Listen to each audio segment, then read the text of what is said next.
Hey there, everybody. Welcome to Fresh Out the Podcast. I am, as always, your humble, not so humble, board game guru, game master extraordinaire, Jahananan. It's me, Casualty, CDG, co-host of Fresh Out the Podcast and Fresh Out the Box. That's where Jahan and I play tabletop role-playing games every Thursday and Friday at twitch.tv/Jahananan. But today's podcast day, and I'm happy to be here. And I am the professional media and movie mastermind of the Funhouse, Drew Munhausen. And before we enter the Speed Force, I do have to introduce our special guest. The mayor of Nerdtropolis is here once again, Sean Tajpour. Sean, how are you? I'm doing great. It's great to be with my boys. We're happy to have you. And we're going to get into some pretty lengthy Flash discussions, I would expect. However, I have to talk about something here really quick. Because it is common on this podcast that we talk about the state of streaming and the different services we use.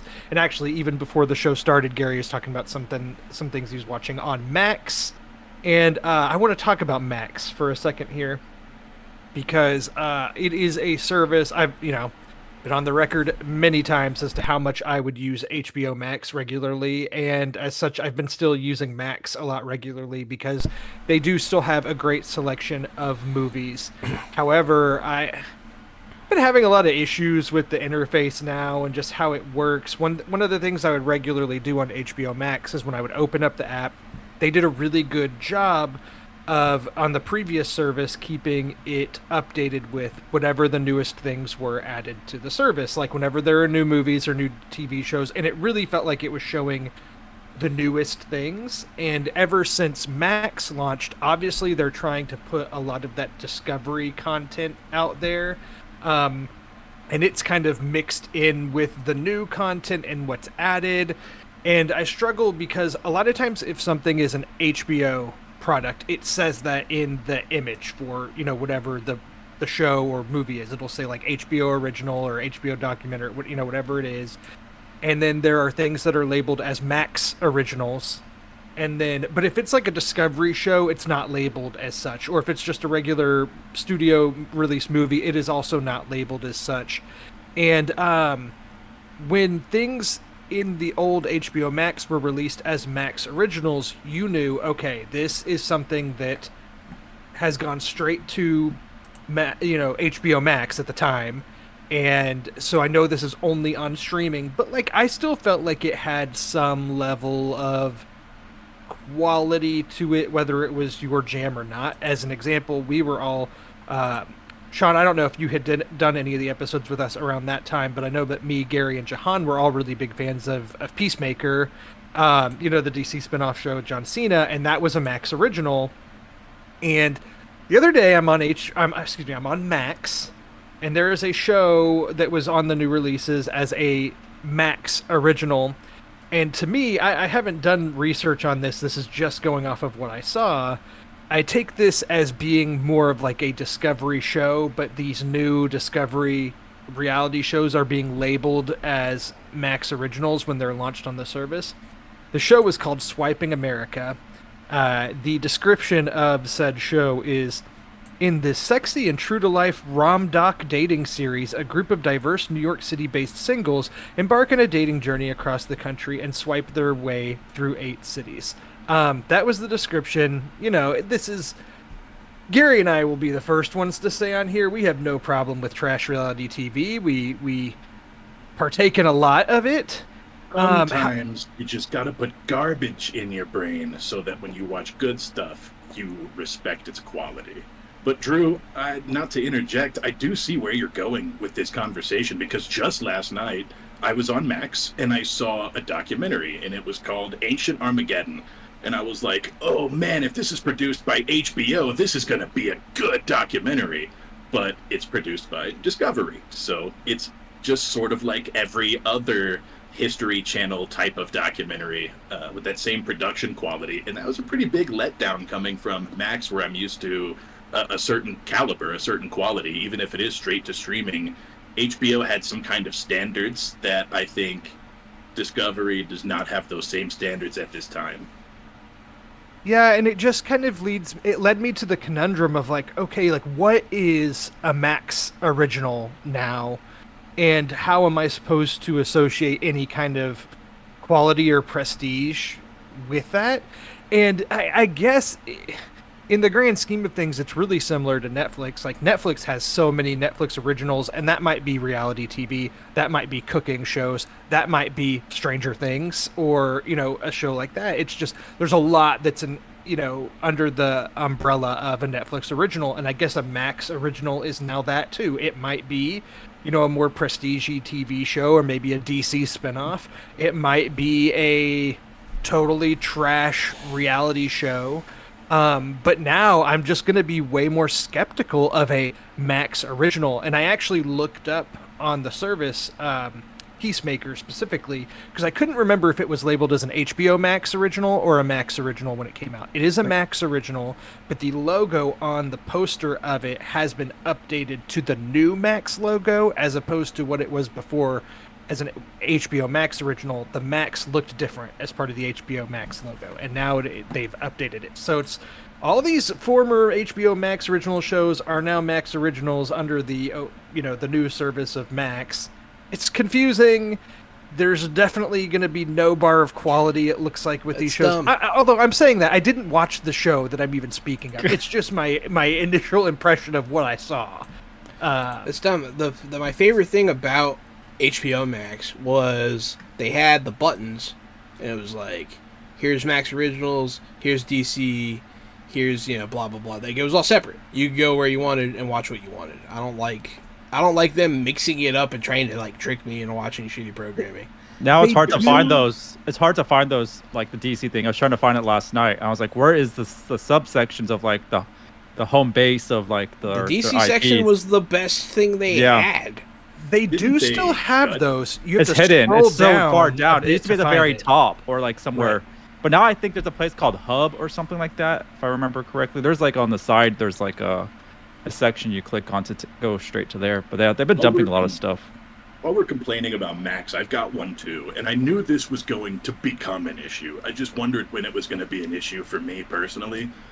There's a show on Max right now called Villainous, and it's a kids' TV villain show, and it's okay, but that's not the point. The point is, when you want to search for it, you type in Max Villain Show, and you don't get the result for it because Max Villain Show means nothing, because there's been so many cartoon shows with characters named Max and villains named Max that Max doesn't have brand recognition like HBO Max would. So when you type in Max Villain Show, you get Max Total Drama, you get Max Steel Villains, Max Headroom. You have to scroll down half the page before you find Villainous, the show that's on Max. And because they changed their branding, I knew there were going to be things like this. It's hard to Google the name of a show because a bunch of other crap comes up. Sure enough. Yeah, it makes it way harder to search. Max is such a vague term. HBO Max is much more specific. Oh, absolutely. They do, so like we were talking about the different tabs, they have those, you have to scroll down for them. They're a little bit harder to find, but they have smaller HBO, too. Yeah, HBO, DC, The Wizarding World, those are all there, but now they also have HGTV and Food Network and all the things that have come with the Discovery merger. And all I'm asking, I guess, and maybe this is a bigger ask, I don't know how the programming stuff works, but just with these new programs or the stuff it's throwing at me, Gary and Jahan, you both know very well with the Xbox interface. If you're looking at your list of games you have installed on your console, it'll tell you if it's a Game Pass game, if it's a Games with Gold, or if it's an EA game, it has that on the icon. And if there's no icon, typically that just means it's a game you purchased or own. You can also specifically look at each of those categories. And I want the image on Max to show, like, if this shows an HGTV show, put like a little icon in the corner that says HGTV. And if this is a Food Network show, put that, just so I kind of know where everything's coming from. And I feel like it'll give just a better brand association with the different products that you have on your service, instead of just, I don't know. It's kind of, ever since Max launched, I feel like the initial interface for HBO Max, which wasn't perfect either, but the Max one just seems a lot more messy. And I hope you haven't been on Netflix lately then, if you're disappointed with Max. Ever since Arnold is the chief action officer, there is 30 Arnold titles right when you go to Netflix. Here's Kindergarten Cop, here's End of Days. It's like the whole homepage for Netflix is Arnold right now. I'm not even joking. With his new documentary of Fubar, there's like 30 million Arnold movies. I'm like, I've seen them all. I don't need to go back to them. Thank you. And I watched the Arnold documentary. I talked. It's about good. Last It's actually week. it's pretty good. It's pretty good. It too, but using Netflix whenever they told me I couldn't steal other people's Netflix anymore. That didn't make me very happy. So I I don't think haven't. you're alone in that. No, what I tried to do, I think there's an Yeah, I option that think says so. like you're on vacation or something, or you're at like traveling. So try that option. Well, I was borrowing, I was the fifth member on someone else's Netflix account, so I don't want to mess with their stuff while they're at home trying to watch. So it's just kind of pushed me out of Netflix and watching Netflix. And in this era of cord cutting and us, basically more and more people living paycheck to paycheck, I'm not going to pick up Netflix now. They did that, I get it, to protect their product or whatever, but to me it's a slap in the face. Someone's paying, we're all watching it, we're all talking about your product. You don't want me to watch it? Fine, I won't. That's it for me. I just won't talk about your crap. But surprisingly, they increased how many millions of subscribers since that move? So A lot. it worked. Can't believe that. Yeah, worked. I can't believe I'm these so people annoyed. have worked. I'm so annoyed Yeah, that it worked. Which I hope the other streaming platforms don't look at that as a way to do it. because They will. Our society, nothing. Nothing. It's okay. We were able to do it. People were able to do it with Netflix because it was the first one to do this. Once they start doing it to all the services, people are going to get pissed. People aren't going to... They're like, okay, I'll pay for Netflix because I share all these other ones. But once you make people pay for Hulu, HBO, Prime, and everything, they're going to start thinking. They're going to start... And Hulu seems to be like, it's going to go with Disney Plus. So like, why are they pushing this bundle nonsense if like Hulu and Disney are become one? I'd rather just It's be like... really weird, Because I they really have think like they that should Flamin' load Hot all movie their that stuff. came out, and it's both on Hulu and Disney. There's a lot of stuff that's on Hulu and Disney Plus. I'm like, because And it's- overseas they have, what is it, Stars or Star? But It's then called it's weird Star. because you have Avatar: The Way of Water on Disney Plus and on Max, which Well, is because kinda that's strange. licensing issue, I guess, with the streaming. right? But other than that, like overseas, they don't have Hulu for Disney like product. It's called Star or Hot something, or I don't know what it was called. Star, I believe it is called Star. Is it called Star? Yeah. And so here, I don't know why we have two things, because now we have like Deadpool on Disney Plus and stuff like that. So like now all this Fox stuff can come over. So Hulu needs to go away.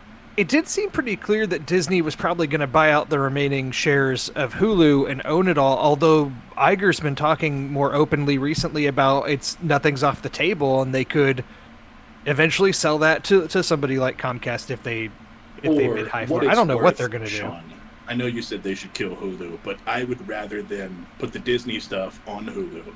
I know that Disney Plus is obviously a bigger name, but I think Hulu's a better platform as far as searching and jumping back into stuff you've been watching and moving through seasons with ease. Disney kind of makes it a pain. If you click resume watching, then it'll just stop that one episode and sometimes won't bring you back to the series page and stuff like that. But Hulu has a pretty clean interface. No, that's true. I definitely agree. It's either way they want to go. Just need to combine it and just be done with it, because I don't want to go to two things and see the same thing, to be honest. Sometimes you see the duplicate titles. I'm just like, yeah, no thanks. Fair enough. Well, in the conversation about Max, I can use that as a segue, because Max is the service that The Flash will likely end up on. It's very Which- fitting.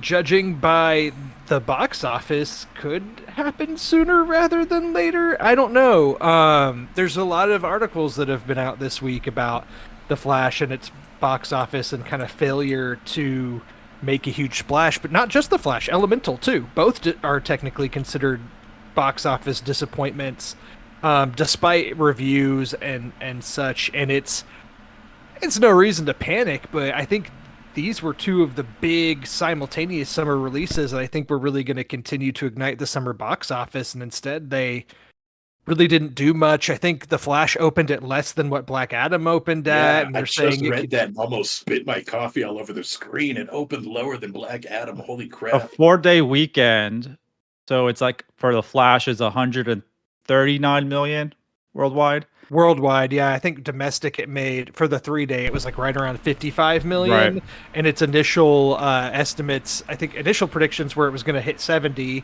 and then those came in a little bit lighter, and then around 60 when it And I think- actually started. And Elemental is at like just under 50 million worldwide, I think.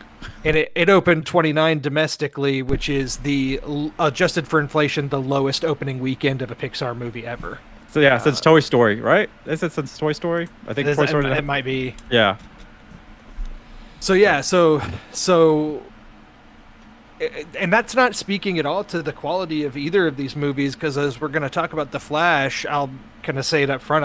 I liked a lot about The Flash, and so it's a shame, and I don't really know like what There's a to reason attribute behind it it. to. There's a Yeah. lot to it because there's a lot of huge blockbusters that have been coming out almost every week, it feels like, for the past couple months. All these big budget, big movie sequels and big movies have been coming out. And just recently, we're not even counting like Fast X and Guardians. We're not even going that far back. But just recently, you got Spider-Man Across the Spider-Verse, you got Transformers Rise of the Beast, and you have The Little Mermaid. And then now you want to add 2 more movies, The Flash and Elemental. I mean, Pixar's a big deal, even though they make big money. But then you have Indiana Jones just coming out soon. And after that, you have Mission Impossible. It's just not enough breathing room, I feel like. And then Oppenheimer and Barbie on the same day. Yeah. And the initial projections coming in have Barbie beating Oppenheimer that weekend. And I feel like kids are out Yeah, of it's just school, a and I lot. feel like kids aren't going to the movies now. I think parents are taking them on travel, like for vacation. So I really think that's also hurting too. I think the times have changed. And John, you can go to movie when you're on vacation. We used to do that all the time as a family. Go out of town and go catch a brand new flick. If Same. the movie was good, people would be seeing it. Same. Yeah, but I feel like now everything's opening weekend, everyone's running out, and then after that, it's on to the next movie. If you look at all the box number trends, they have big opening weekends and then big drops next week. Nothing really picks back up, and then the next movie opens up and just blisters the biggest last movie. So I think the trends are changing, and people are saying, oh, in 90 days, it'll be on a streaming service.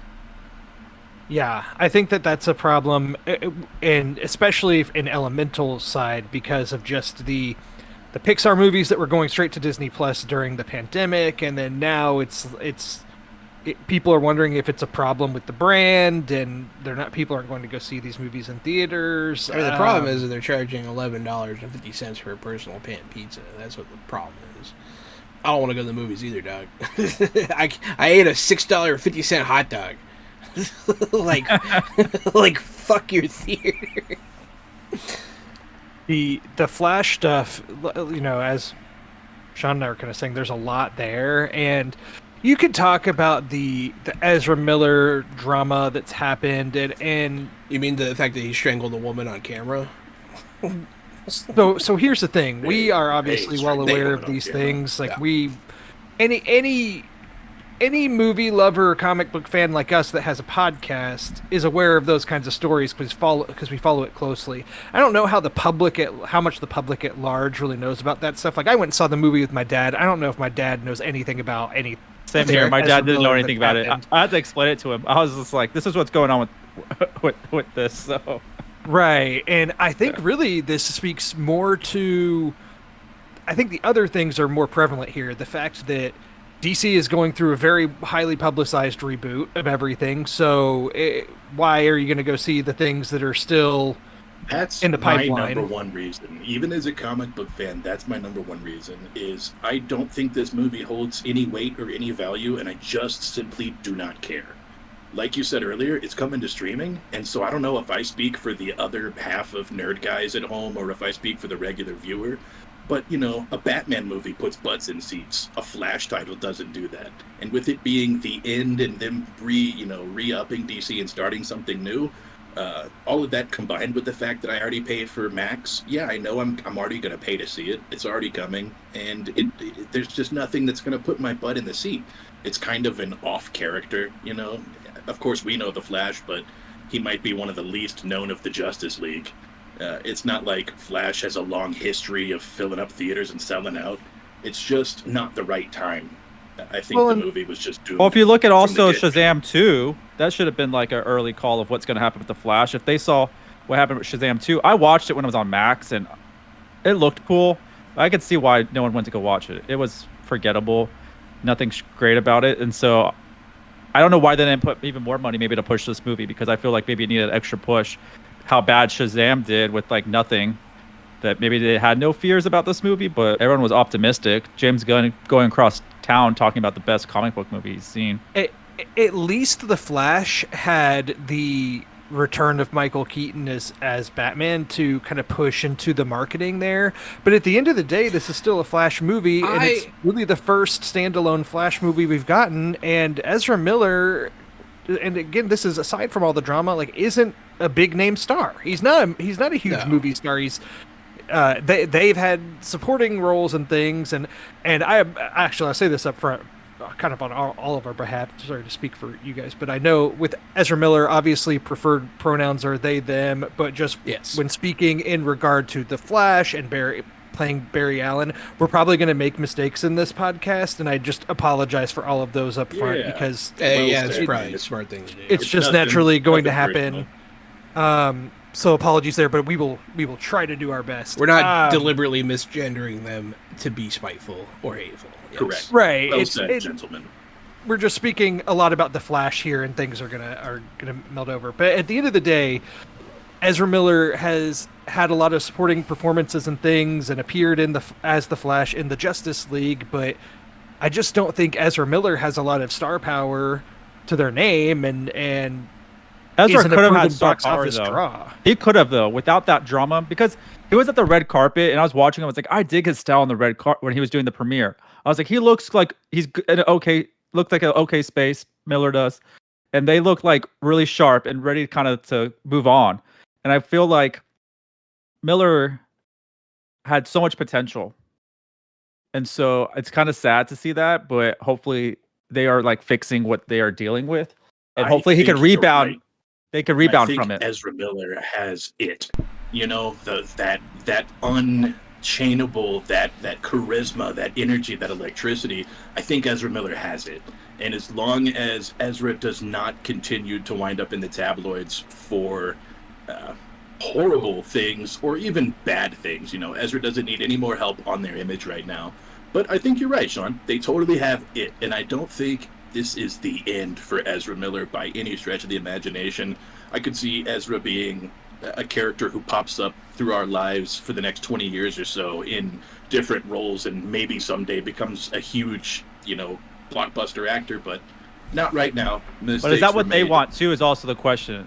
Is that what they want? Right. And is that what they want? Probably if they don't, then that's just the end of it, and that's fine too. So I'm gonna disagree with everybody. I don't think Ezra Miller is a good actor. I'll get more into it during the conversation, but just starting off. And also, you said Michael Keaton, big butt filler or whatever, butt seats. While I was watching the movie and he popped up, I was like, I kind of looked around. I was like, none of these kids know who the fuck that is. They don't care. They don't care at all. If anything, they're wildly confused. It's funny you bring this up because I was in a chat with Gary and some friends over the weekend before The Flash came out, and I actually was thinking about that exact thing. I was like, do young people born after the year 2000 care at all that Michael Keaton's returning as Batman in this movie? And I think the answer is probably no. I think that the older generation... Yo, Dad, why is the Vulture in this movie? I think the answer we were given, Drew, I agree. The answer is probably no. The kids don't care about Michael Keaton. But the response that was given us, it was from Connor. And Connor said that he has been surprised at the kind of references that a younger audience will understand or get, or the kind of things that draw them. So I don't know if it's fair to say that none of them give a shit about Michael Keaton, because it's still Batman. And That's I'm sure true. they And still he watch said Batman. he said we bring up movies regularly on the podcast that he's surprised resonate with us and that we watch. So which is true. That's fair, but I just kinda feel we're like- not a good representative because we're movie people. You know, But I think comic book people will go see The Flash, and if you're a comic book people, you might have seen the old Batman movies. fair. That is But a I fair think that point. if you're a 16-year-old now in high school and maybe you've seen the most recent Robert Pattinson Batman movie, but that's the only one, I think that your friends that are gonna show you a Batman movie aren't gonna show you 1989 Batman with Michael Keaton and Jack Nicholson. They're gonna show you Batman Begins with Christian Bale and the Dark Knight trilogy. I think is what whereas when we were kids, you would watch the Batman movie because that's what we had. The Val Michael Kilmer. Keaton one. Val Kilmer. You'd back. watch the Joel Schumacher ones. As a kid, I went and watched all the Adam West Batman stuff. I was in first grade or so, and I was renting all the old 50s Batman stuff from Blockbuster and Hollywood Video. So, Yeah. I wasn't age appropriate, but I would have been stoked for the Adam West Batmobile at that age or something. That's fair, but I Just feel to like kids compare. nowadays aren't anywhere near as starved for content as we were. That's also fair, yeah. It's not like they have to go to Blockbuster and pick something that looks okay. Yeah, They're I'm only just- actually realizing most of these points after we're talking. But yeah. But to okay, be that's honest, a I haven't weird- noticed many teenagers in movie theaters lately. Like when I go and stuff, I noticed it's more young adults and then families with kids. I don't think teenagers, like when we used to be like 14, 15 going to the movies as frequent as I did. I remember I used to go all the time. I don't think they're doing that anymore.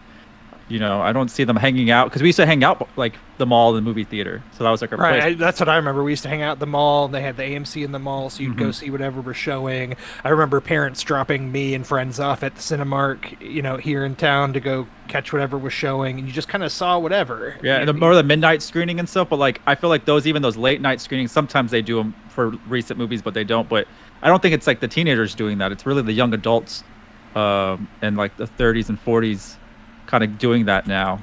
Especially with the price of tickets, I think. I don't know how much parents are giving their teenage kids to go watch a movie. They'd rather go spend it on something else. $20 to go watch a movie, or go spend it on whatever else they Yeah, want that's to spend it on. drugs. Yeah, it is. That's like 4 pre-rolled joints, and so that's a pretty good use of money. Yeah. I don't know, man. I feel like we just gotta accept that it's not the same as when we were kids. Like, you go to the movie, then you go to McDonald's, you get the toy from the movie. It was your whole week was made, and that's just not what's going on anymore. All right. But I also don't remember like another big movie coming out the next weekend too. Like it was almost the amount they released. That's fair. Like almost every weekend. I don't remember like that many movies coming out that frequently. Yeah, I back don't, in Especially not for kids. Like, Right. there might have been more. There were movies coming out, but like we weren't the audience. right. I'd feel bad for my parents if they took us to the movies that often, with like every week a new movie coming out that big. Like that. that's a lot. And people to are shell out for poorer families. than ever. People Yeah. have less money now, and things are more expensive than they've ever been, and no one cares. Before we dive into the Flash, I kind of want to bring this up. I think one of the reasons that Batgirl got canned, with that had Keaton in it, I think they went with a total different version of Keaton's Batman and Batgirl than what we saw in this movie, and that would have not have made sense to have Keaton in both movies. Once they did the Check this out. rewrites, you think they? That Batgirl, Shazam, Black Adam, Oh god. and The Flash Okay. were all terrible, and that's why they pulled it, and it was probably even worse than the other ones. I would counter that with the fact that I didn't think the Flash was We'll never terrible, right? and I would say that from what I've read and heard, despite the murmurings and things that were happening at the time of when Batgirl got canned, my understanding is that it was unreleasable, like that it was that bad. But I don't think they could say anything about the story, though. I don't think they would ever mention it, because we won't get into it, but like Michael Keaton's Batman was not what I was expecting, kind of like where he was at in his life. There was no way that version, it didn't make sense timeline wise for Batgirl 2, especially with the story they went with this movie. Right. It doesn't line up at all. So See, like you couldn't have any type of connection. My argument for that is, it couldn't have been that it was so bad that they couldn't release it. That's not possible because they released the other 3. John, that's how And they were bad it showing was. the CinemaCon version of the Flash to the audiences very early that was unfinished. So if they're willing to do that, how can Batgirl be any worse? No. Fully completed. All the PR and things before the Flash came out, and how it was the greatest superhero movie, and all this stuff kind of used to drum Tom up Cruise, Steven. excitement. King Yeah, Austin, it's strange. They Stephen probably King. shouldn't have done that in hindsight, because now it's come out and like it got a B cinema score, which that in general means like that's the score. A movie like this shouldn't have trouble getting an A cinema score, because that's just a general audience, people coming out and how It's they a Fast gauge X score, what I people think. thought of it. And a B is not very good for a movie like this, and so that's too bad. James It's been Gunn. critically kind of all over the place, but we can kind of start to get into it of what we thought of it.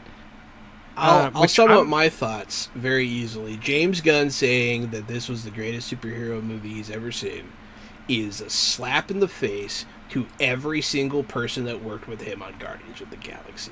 It's a joke. And how dare he's lost so much of my respect. Well, I don't think he wants to mention his own movies in that conversation per se, but but yeah. No. Honestly, if he'd even just said the best of the DC Yeah. EU movies or That would've been something, it would have fine. been one thing, because this honestly probably was one of the better ones of those, in my opinion. There's a lot I can complain about with It's a this real movie, and Sophie's there's a lot choice to there, nitpick, and especially some of the CG, I think was like it was interesting to release it in that state, but like overall, I had a pretty fun time. That's watching this such a movie. nice way to put that, because the CGI Okay, so was terrible. Well, there's a couple things here, but Johan, did you like this movie or not? Like, So did you? it was watchable, and that was it. Okay, Gary. Gary didn't see it. I did not. Last year, Drew made me go see Jurassic World, and it was one of the worst experiences I've ever had in my life. So this year, when he was trying to talk me into The Flash, I was having like PTSD flashbacks of Chris Pratt doing the magic dinosaur hand, and so I couldn't do it. I couldn't take myself to go see this movie. I'll watch it when it comes out. Gary gave the veto to this one for himself personally, but said he was totally fine listening to us fully spoil it for him. Oh yeah, so I don't care about spoilers. It's like the whole movie is like Flash multiverse. Okay, Right. it's just gonna be a bunch of crazy crap. I really spoiled away. I saw this twice. So I saw it as an early screening, and then I saw it. I took my girlfriend and my sister and my brother-in-law. We saw that Saturday, and I enjoyed it probably just the same the second time. I maybe had a couple gripes with it the second time, but I had fun, and I was watching their reaction. I really want to watch because there's a lot of fun stuff in there. I think the movie is just simply fun and pretty creative for what they did. yeah, I thought it was fun. I think that so when I was watching it, so we've already kind of alluded to the CG, and John openly laughed at it, which is fair. When I was watching, so the whole. Good to be giving some general thoughts here. I think for this one, just because of all that entails, I'm just gonna give the spoiler warning up front. I'm not gonna dive into like the mega spoilers yet, but I'm gonna talk about some plot points and things, and probably start from the beginning and move through, because with this one, that's the most logical way to go through it. But the movie opens with a big action scene. I'll open Flash with something being the else if you want to Flash. talk about CG real quick. I'm gonna tell you the first thing I saw CG wise that was bad was the clock that they showed in the very beginning, which was I was confused why it was a CG clock on the wall. Many things were unnecessarily CG. Like, to blow I'm my sorry to mind. just mention it, but that bothered me probably one of the most, which is why is the clock CG? Like it looked like someone hand drew it, and was very confused. But then if that was the moment, I was like, okay, expect this then. So the whole opening action scene with the Flash saving a bunch of babies from a collapsing hospital, and the scene is I've already seen a lot of memes and things from it kind of going viral, but when time essentially stops and the Flash is saving these babies, the CG babies in air is like distractingly bad. But I was having enough fun with the idea of the scene, and I was also thinking to myself, I'm like, okay, we've had 2 big Quicksilver scenes in these X-Men movies that are like pretty awesome in both Days of Future Past and Apocalypse. So I'm like, it makes sense that the Flash immediately is like, how can we try to do one of our own that's bigger and more at stake than those? Because this is the Flash, and having a bunch of babies falling out of a 10 stories up from a hospital that's collapsing, or more than 10 stories up from a hospital that's collapsing, is like pretty big stakes. That being said, the CG of the falling babies is like pretty bad, pretty horrendous, really. But as I was watching, it is straight to TV CGI Scooby-Doo. But apparently there's a reason behind it. That was on purpose, apparently. Because we're seeing the babies from the perspective of the Flash going that fast. Oh, he's just moving so fast everyone looks like shit. That's what they're saying. I've also heard that. on that part. There is a shot at the end, which I think they did it for obvious reasons. You can't put a real baby in a microwave. We'll get to that. But you can't do that. So that's why that looks so bad. But they said everything else. CGing the baby you put in the microwave, I understand. Yeah. Gary and Jahan give me a hard time a lot because I'll talk about being a parent a lot. And whenever I see scenes like this, movies with babies in peril, like, will legitimately give me an anxiety attack these days. So the fact that the babies looked kind of cartoony, I feel like made that scene a lot easier on me mentally to watch. So as it was happening, I thought the CG was bad, but I was having enough fun with the scene, and the cheesiness of it distracted me from like the mental breakdown that I maybe would have with knives in the air going at a baby's throat while falling. It was a lot of fun. It's like a really cool, well-written out It was really scene. Funny. I laughed. I actually didn't hate that. Honestly, I didn't hate that scene. It was fine. When he goes and he starts with grabbing food. Like, he doesn't worry about the babies yet. He's like, I need to energize myself. And he breaks into the vending machine to grab. That's because Ezra Miller's a sociopath. That's what It's just fun. It's just a really well-written scene, I thought. Or opening scene, too. I thought it was a lot of fun. And prior to that, the Flash getting to the hospital, the initial scene of him having to run to get there, I was like, I am really digging the way this looks. I'm digging the way that looks, him running through the streets to get there and how they're showing that. So I was kind of on board there. And that's all Andy. That's all the director. That's his vision. And that's why I don't know why people can it so much. If you really pay attention to Andy's vision and what he's trying to convey and what he has to use, he has a really good vision. So the fact that he's got to do the brave and the bold, it has me really excited. Based on just that opening scene while he's running, of the Flash. They even do a scene later in the movie that highlights it, but him running at super speed looks ridiculous. I don't know how to fix it, so I'm not going to go too hard on it. I don't know how to make someone look natural running that fast. I don't know. It's his version, but it's Miller's version of how they run fast, because there's those when he doesn't have the. Oh, I don't want to spoil, but when they're running in the building, the way they're running is so awkward. So it's based on their personality is how they're running. Yeah, it's almost like the way the Flash runs at super speed pays off later with a bit.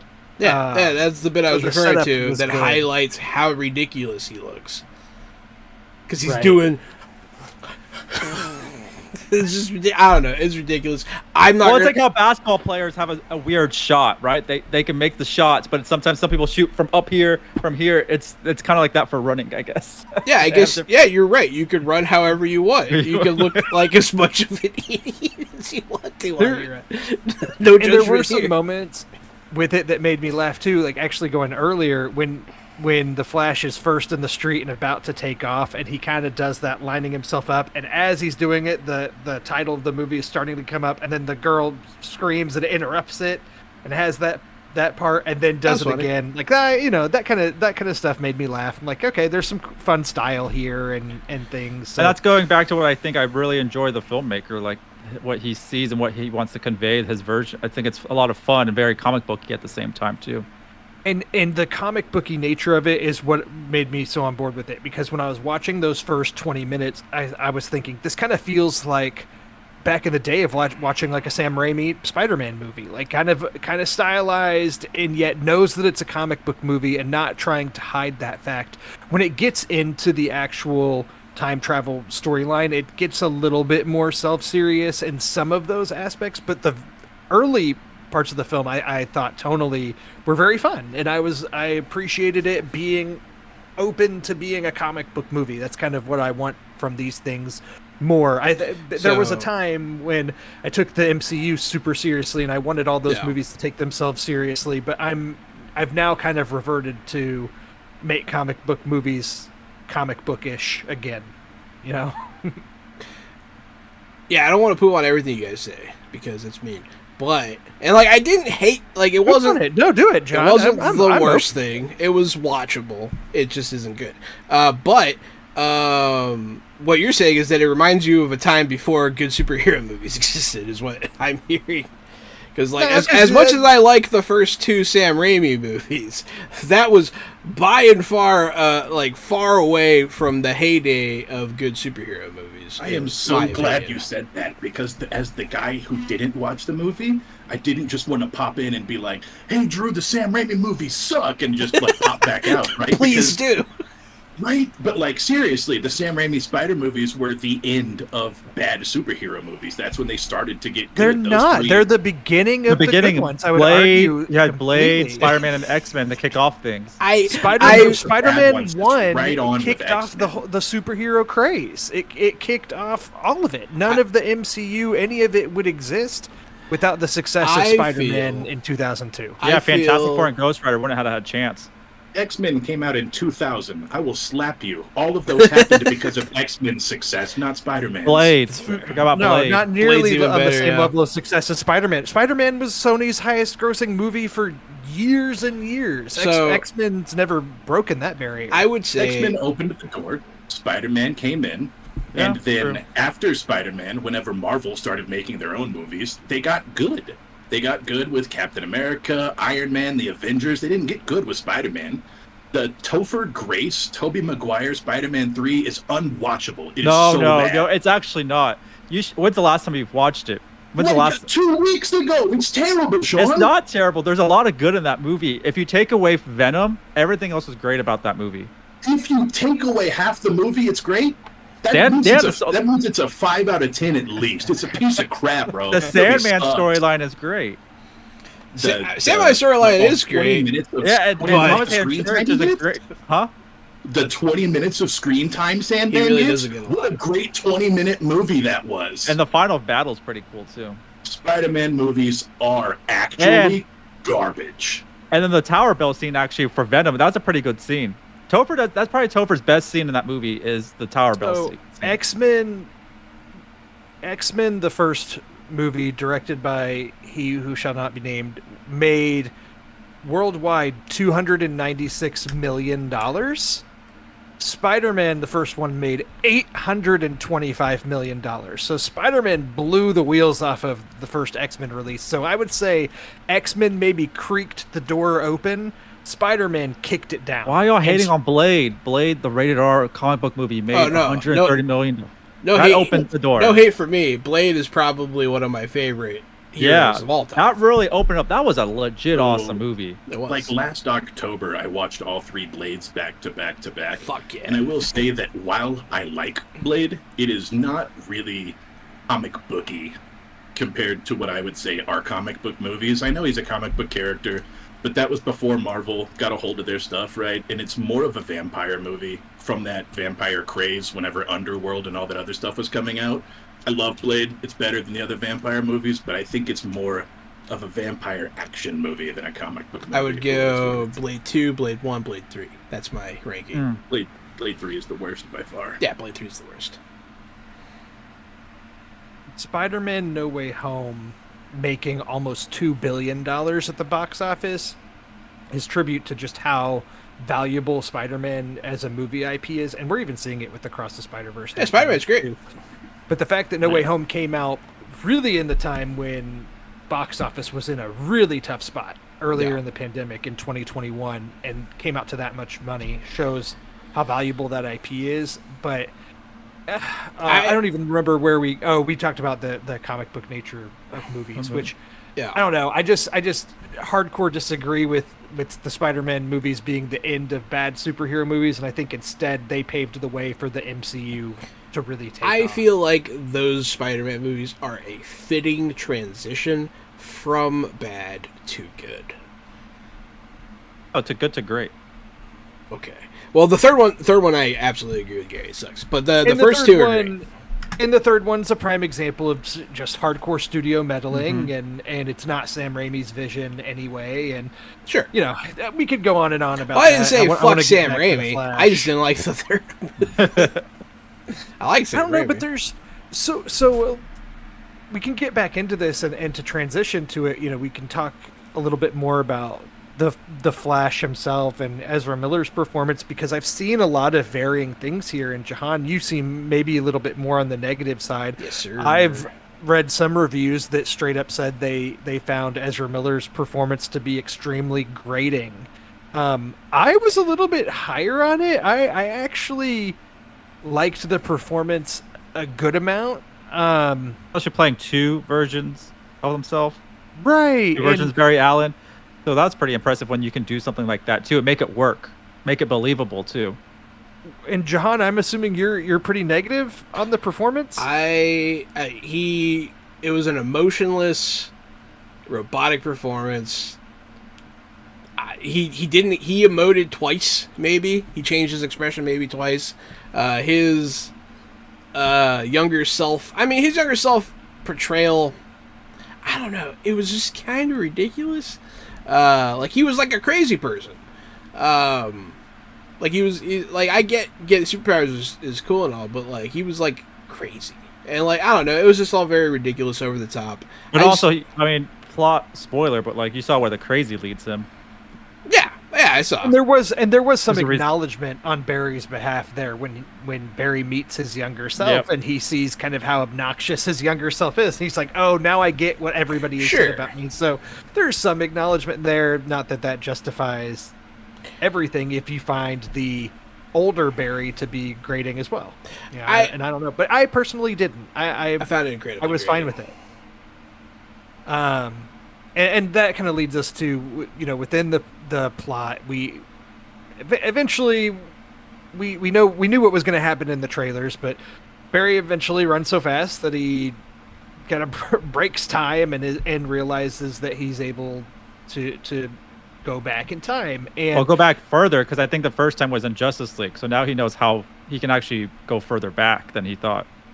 right, and when he does, so going back to the visuals, you get this scene where he's like in a ball, and it almost looks like an arena auditorium around him of time, and he can kind of move through it. And again, here there's some pretty rough CG in these parts, which as I was watching it, I thought two things. I'm like, A, this is time, suspended time that he's moving through, and it's like when you're fast forwarding or rewinding through a movie, it kind of has like a juttered look and isn't super clear. So I was like, I can kind of justify it. Also, there's a whole lot going on here, and I can kind of understand the visual effects artists not being able to like refine every single thing that's on screen here. But I just kind of felt like this is all time and There- stories that are in progress, so it's okay for it to look in progress. This is literally how I was justifying it Yeah. when watching the movie, and then only to get out and see that there were articles from Andy Muschietti quoting Muschietti and others that this was all intentional for how it looked. I don't know if I believe that. It kind of sounds a little bit like an excuse, but when I was watching it, I justified it in the same way that he ended up justifying. I think it was an don't art know. style. I think because if you look at it towards the end, it looked like more of an art style that It- you would see kind of like in Spider-Verse. I feel like that's the way Some they of did it. it, I thought some of it kind of looked like bad video It game. looks like they CG did not cutscenes. let it finish rendering.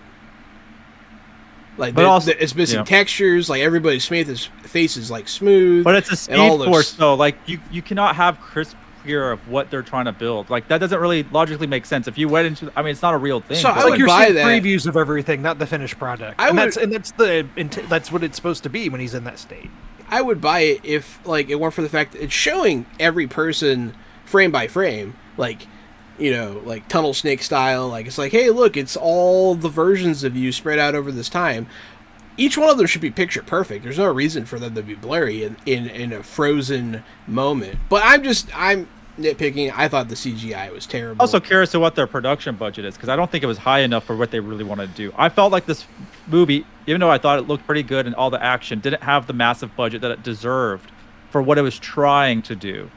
And I think a lot of the money was spent on maybe a couple other things too, especially something at the end that I was just like, whoa, they really did that. So yeah, I think, yeah. What was it called? Quantum Mania attempted a very similar visual when there's all those Ant-Mans and all that stuff going on. Looks much better, much cleaner. But there's also one character duplicated a million times, where this is like a lot of characters and scenes and parts of the past coming forward, that it's really hard to get all that together. And see, and my counter to what Jahan was saying too is like, yes, that scene may be in Quantumania, but a lot of the quantum realm itself just looked super messy to me when watching that movie, and that was the entire setting of that movie. So I found that more distractingly bad than like these little instances within the Flash where it's kind of like I don't know, he's just in a strange, I can't say he's in another dimension because the quantum realm's pretty much like another dimension. So it's, well, that's a DC film. If you look at all the DC films, when they had CGI, it wasn't the best. I don't know what studio, who they're using for all this stuff. But if you look back, a lot of the past DC films, nothing was, even like Black Adam.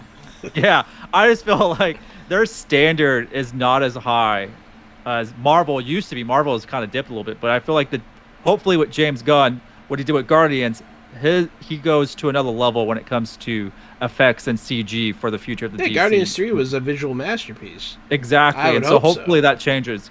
So I think it's just who they're using, and their budget is not that much dedicated to it.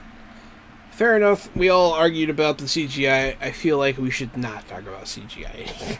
No, let's keep That's going. fair. Yeah, we can keep Let's going. dive into the I mean, rest this gets of to the this. this gets to the big plot point of the movie, right? Essentially, Barry does what we all knew he was going to do, which is despite his better judgment and despite Bruce Wayne telling him that he definitely should not do this, he goes back in time and makes one small adjustment that makes it so that his mom does not get killed. And this, of course, changes the timeline. And then when he tries to get forward back to where he left off, he doesn't go back forward enough, and he instead is in essentially another time where his mom is still alive, but his own self is still there, but still is he in college or in high school? He's 18. He's in college. He's in He college. gets pushed out. He gets pushed out of Speed Force trying to go back, and he thinks he's back in his own time. Right. And instead has not gone forward enough, and has to now deal with his own annoying younger self, who is much more entitled, seeming, kind of like almost like a spoiled brat, having grown up with With two mom parents. and two parents that spoiled him. Definitely much more entitled than our Barry, who, has grown up with a lot of loss. Sure. And this, of course, then leads to a whole lot of other adventures, and there's a lot that happens here. There's the broadcast of General Zod, so we know that the Zod attack from Man of Steel hasn't yet happened yet, and it's about to happen, and then trying to find the Justice League, and which leads him to Batman. Full transparency, I went to use the bathroom at this point in the movie, and I missed the first General Zod broadcast. So I left when he was showing the younger Barry the suit, and came back, and they were trying to contact the Justice League members. So just worth noting. But we didn't touch base real quick. What did you think about Affleck back as Batman for like one last time? I loved seeing that him on the bike, because I don't think we've seen that before with Affleck's Batman. But him on the bike, I thought his action sequences were pretty badass. I like Affleck's Batman. I feel like I didn't feel one way or the other about it in this particular movie. Just one last hurrah. Do not like Batflick.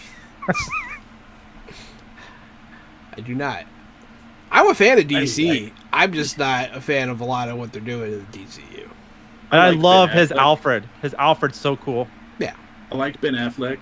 I like him as Bruce Wayne, and I would probably like him as Batman, except I didn't like him as Batman in the movies he was in. But I don't think that's Ben Affleck's fault. He just hasn't been a very good Batman, and I don't blame him. I kind of like the scenes of Bruce and Barry talking when he's out of the suit more so than I liked. I will the say appearance I looked like in this one in the suit. I liked him a little better in this movie because he's barely in it, and it was fine. He was a stand-in for Bruce Wayne. I'm not a big fan. But yeah, Jeremy Irons is Alfred. Can we talk about solid. that Amazonian cameo? I mean, that's pretty funny. Gal that was a Gadot funny showed scene. up. With the lasso on both of them, and they're just talking nonsense. That was clever to hear Bruce say those things. Like you would never hear Bruce kind of admit to how he is. Yeah, it was funny. It was good. She showed up. It was dope. So something I would like to point out in this movie, the bad guy is General Zod, right? He didn't come back, Gary. He didn't come back. It's the same General Zod It's just early. from his same instance of him attacking Earth the first time. Yeah, so this is early on. It happens much earlier. So Oh, there's that. because he messed up the time, and then Zod came. Yeah, he had to do Different Zod times. again. Oh. Hey, look at that. That's But great. in this movie, Just and point it again, out. we're in full spoiler territory here. So anybody listening, we're in full spoiler territory. Well, there's two things that happen here. First off, there's the fact that Barry Allen, when he returns back to this time with his younger self, realizes that the day he has gotten there is the same day of the accident that made Barry Allen into the Flash. So it's worth noting that our Barry has powers, younger Barry does not have powers. And because he has parents, he's not doing the same internship or job Right. that would cause him to get powers in that timeline. So he was older- never supposed to have powers in that world at all. It seems like then, because it would have made sense. And out of fear of Barry, if the younger Barry doesn't get powers, we don't know how this affects the older Barry and if he loses his powers or not. So he then takes younger Barry to recreate the accident that gave him his powers. They both get struck by lightning, and in this, younger Barry gets powers, older Barry loses his powers. So this is a huge plot point in this movie, that now the younger, inexperienced Barry has the Speed Force, older Barry, who has known how to use it, does not. So it's a whole part of him having to teach his younger self to use his powers. When General Freaky Zod's Friday. broadcast comes in, then he tries to go to contact the members of the Justice League in this world because of the General Zod stuff, only to discover that there's no Wonder Woman. Arthur Curry has not even been born in this timeline. That Who was else does probably he- my does he favorite look up? cameo. Was, Cyborg. Victor is a football star, so Right. he's good to go. But all the people do know Batman. So he goes to find Bruce Wayne, the Batman, and it is not the same Bruce Wayne Batman that he knew from his time. Instead, it is Michael Keaton's older Batman, who really hasn't even been Batman anymore. Which So- I don't think is the Tim Burton Batman. I think this is a whole different Keaton version of Batman. It's possible. Especially so, Yeah, and there's he's nothing the that one really that actually suggests- winds up explaining how the time distortions work. And so here's just the explainer for why this is even possible. Spaghetti, okay? If you change We're getting the spaghetti. if you change the past, right, it doesn't branch off from that point. It actually affects time in both directions. And so that's how that they're explaining this. This version of the multiverse. I mean, it's What does that hard. have to do with spaghetti? He used spaghetti as a visual. Cooking Yeah, spaghetti when they find him. is a metaphor in the movie. It is used often. Yeah. But spaghetti doesn't split and go two directions. No. No, the He, strand. The Yeah, stick of yeah, the yeah, sticky yeah. before you put it in the water. he starts in the middle and it goes Yeah. both directions. And then he's like, and if you keep doing this, this is what'll happen. And then there's a bowl of spaghetti and he's like, Right. oh, see, sometimes they touch, sometimes they overlap, sometimes they go this way and that way. Right, so like when it X's, that point is always going to happen regardless of what universe you're in. There's always one piece of action that's always going to occur. And I thought it was like, a clever way to in- explain honestly, it. I have hindsight- no issue with the explainer of the multiverse because it's all kind of nonsense anyways. Well, Back to the Future, remember that part? The Back to the In Future is hindsight, fun. I've just realized how much better of a podcast it would have been if it just became, and we might have to do this kind of from this point forward, but Drew, Jahan, and Sean explain the Flash to Gary. This Face it. description and trying to explain it to Gary is becoming way Gary's more face is red. entertaining Gary's face This is is beat. fun. just trying to review it. No, we're just trying to throw it I at know him. I know that not everyone's watching this. A lot of people are listening to the podcast format. I want to die. This plot sounds like dog crap. I've been over here like head down against the desk. He's very just, like, animated. This is the hands biggest against my plot point, face. Gary. Back to the Future exists in this movie, but it's not Michael J. Fox. Yeah, that actually I thought was a really good bit. I like that bit too. I thought that the Eric Stoltz bit that It's Eric in Stoltz. this world, Eric Stoltz. Stoltz was Marty McFly, which is obviously for those in the film know that's one of the biggest, most kind of well-known recasting stories that they had filmed so much of Back to the Future with Eric Stoltz, only They to reshot recast the it whole with Michael movie. Fox because it wasn't working. In this world, the movie was released with Eric Stoltz, and And then they did a bit That whole bit about made me like laugh. checking who was in different movies. It was kind of funny. But so the real problem you're gonna have. See, Gary, we haven't even gotten to it, Gary. oh no, we We haven't even barely gotten scratching to the it. surface So- here, 2 hour my and guy. 40-minute movie. So You Flash. guys got to it like 10 minutes ago when you were describing the plot when you said Barry Allen, they have to recreate the accident and then the other Barry Allen loses his powers. That's when I'm done. I'm done. This is so stupid. This is the dumbest plot. My favorite part, Gary, is that he goes back in time and makes sure that his mom gets the tomatoes at the store so she doesn't get murdered. I don't actually understand how that stops her from getting murdered. But anyways, it also somehow makes Superman not make it to Earth. and it's because the ripple effect that he explained about how it affects time in both directions Because doesn't of the make any sense tomatoes. to me. Because of the tomatoes, yeah. Okay. yeah, John, that- it's because she didn't get the tomatoes, so the dad had to go back to the store to get those tomatoes, and that's when she got murdered. Who so maybe if killed he had her? gone back They to the store, never He mention- would have been there, and maybe could have prevented her from getting murdered. But we So I know guess that's we know right. who kills her though. If you Reverse really, I Flash. mean, if you're a Flash fan, you know what really happened. Yeah, Reverse Flash. I mean, it could be a bunch of different versions, but like, yeah, it's a battle that when they came back in time and they nudged into her and the knife went into Yeah, her. but they never mentioned that battle or the character ever. It could be a part It of is the unclear sequel. Yeah, it could who be a future murders movie. her. I mean, if they go that route. I guess you're right. They could make a movie in the future in which they go to the past and kill his. It is Oh, God, worth, you're making me twitch.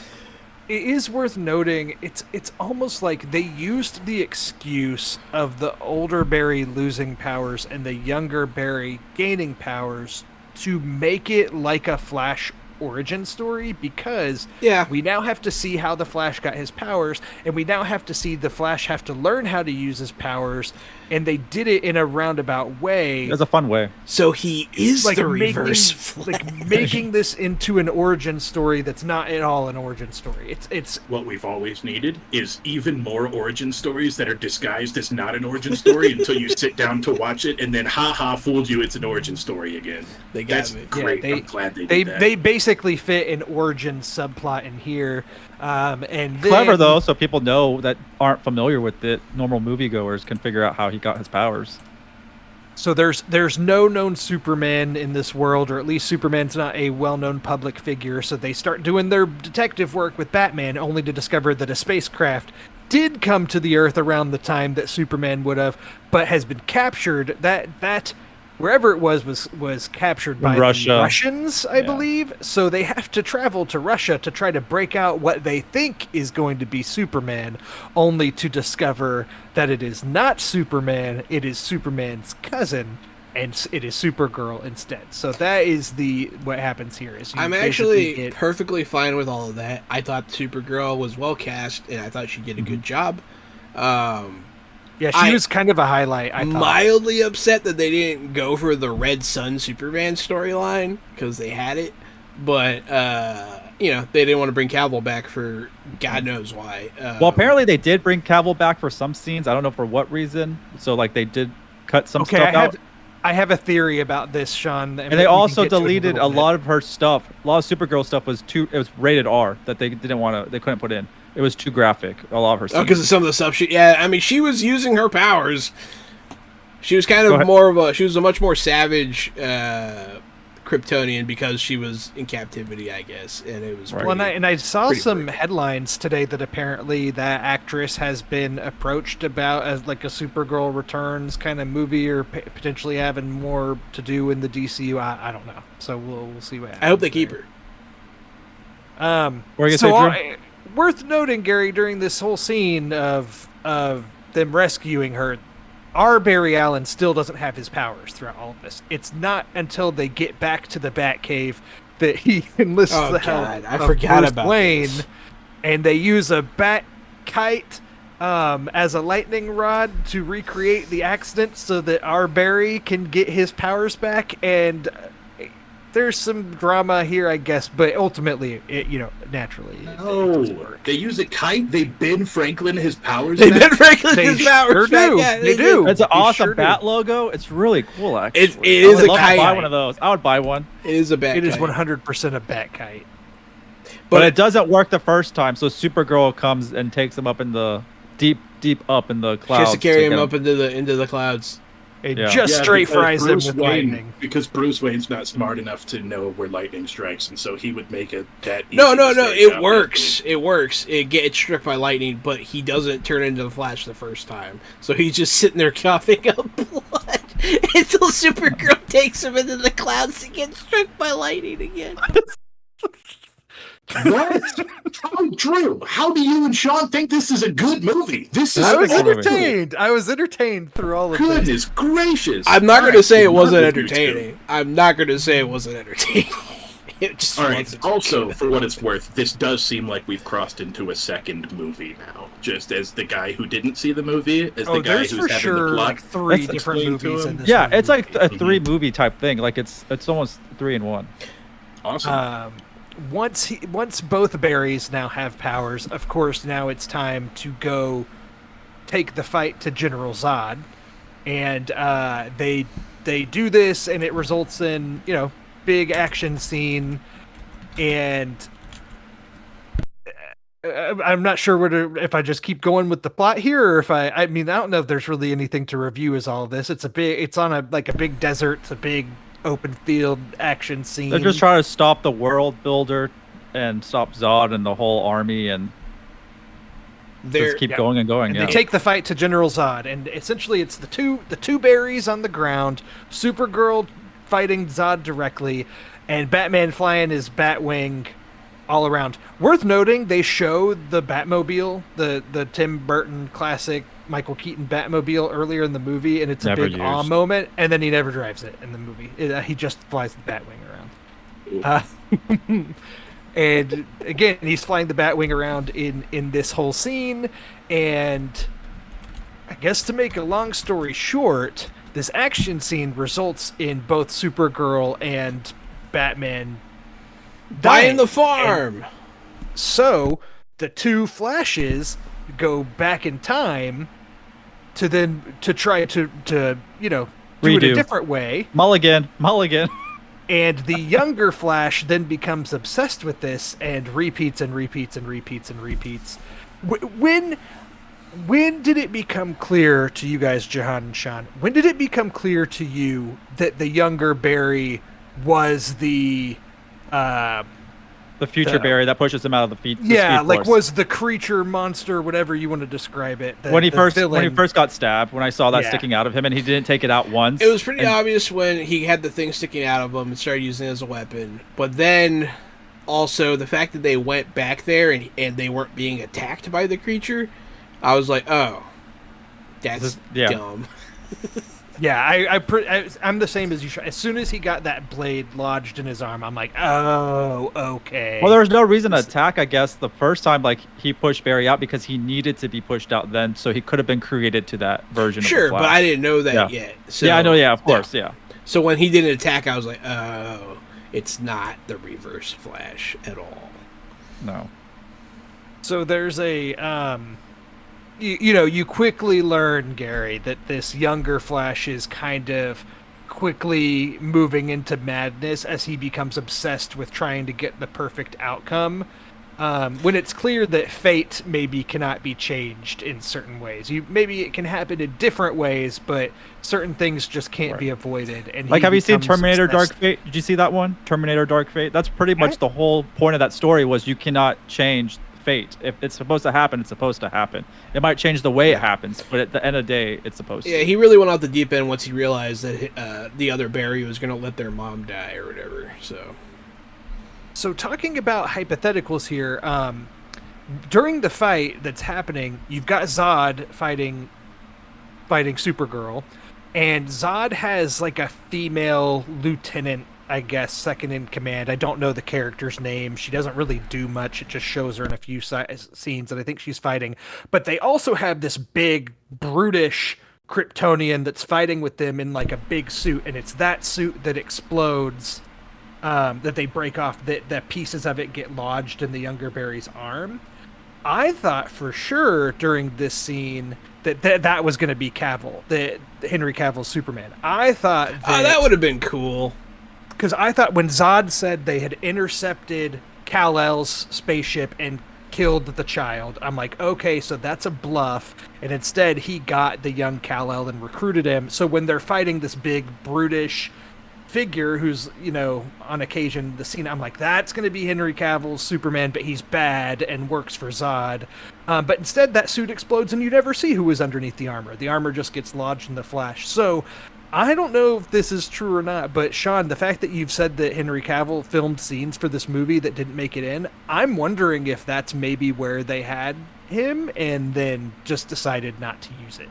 That's a hypothetical from A pretty good hypothetical. But I know that movie got a lot of rewrites. So like it could have been an early draft where there was also Henry and there's both Superman and Supergirl. Yeah. But I really think they killed baby Kal-El when they tried to use his blood and realized it's the wrong blood.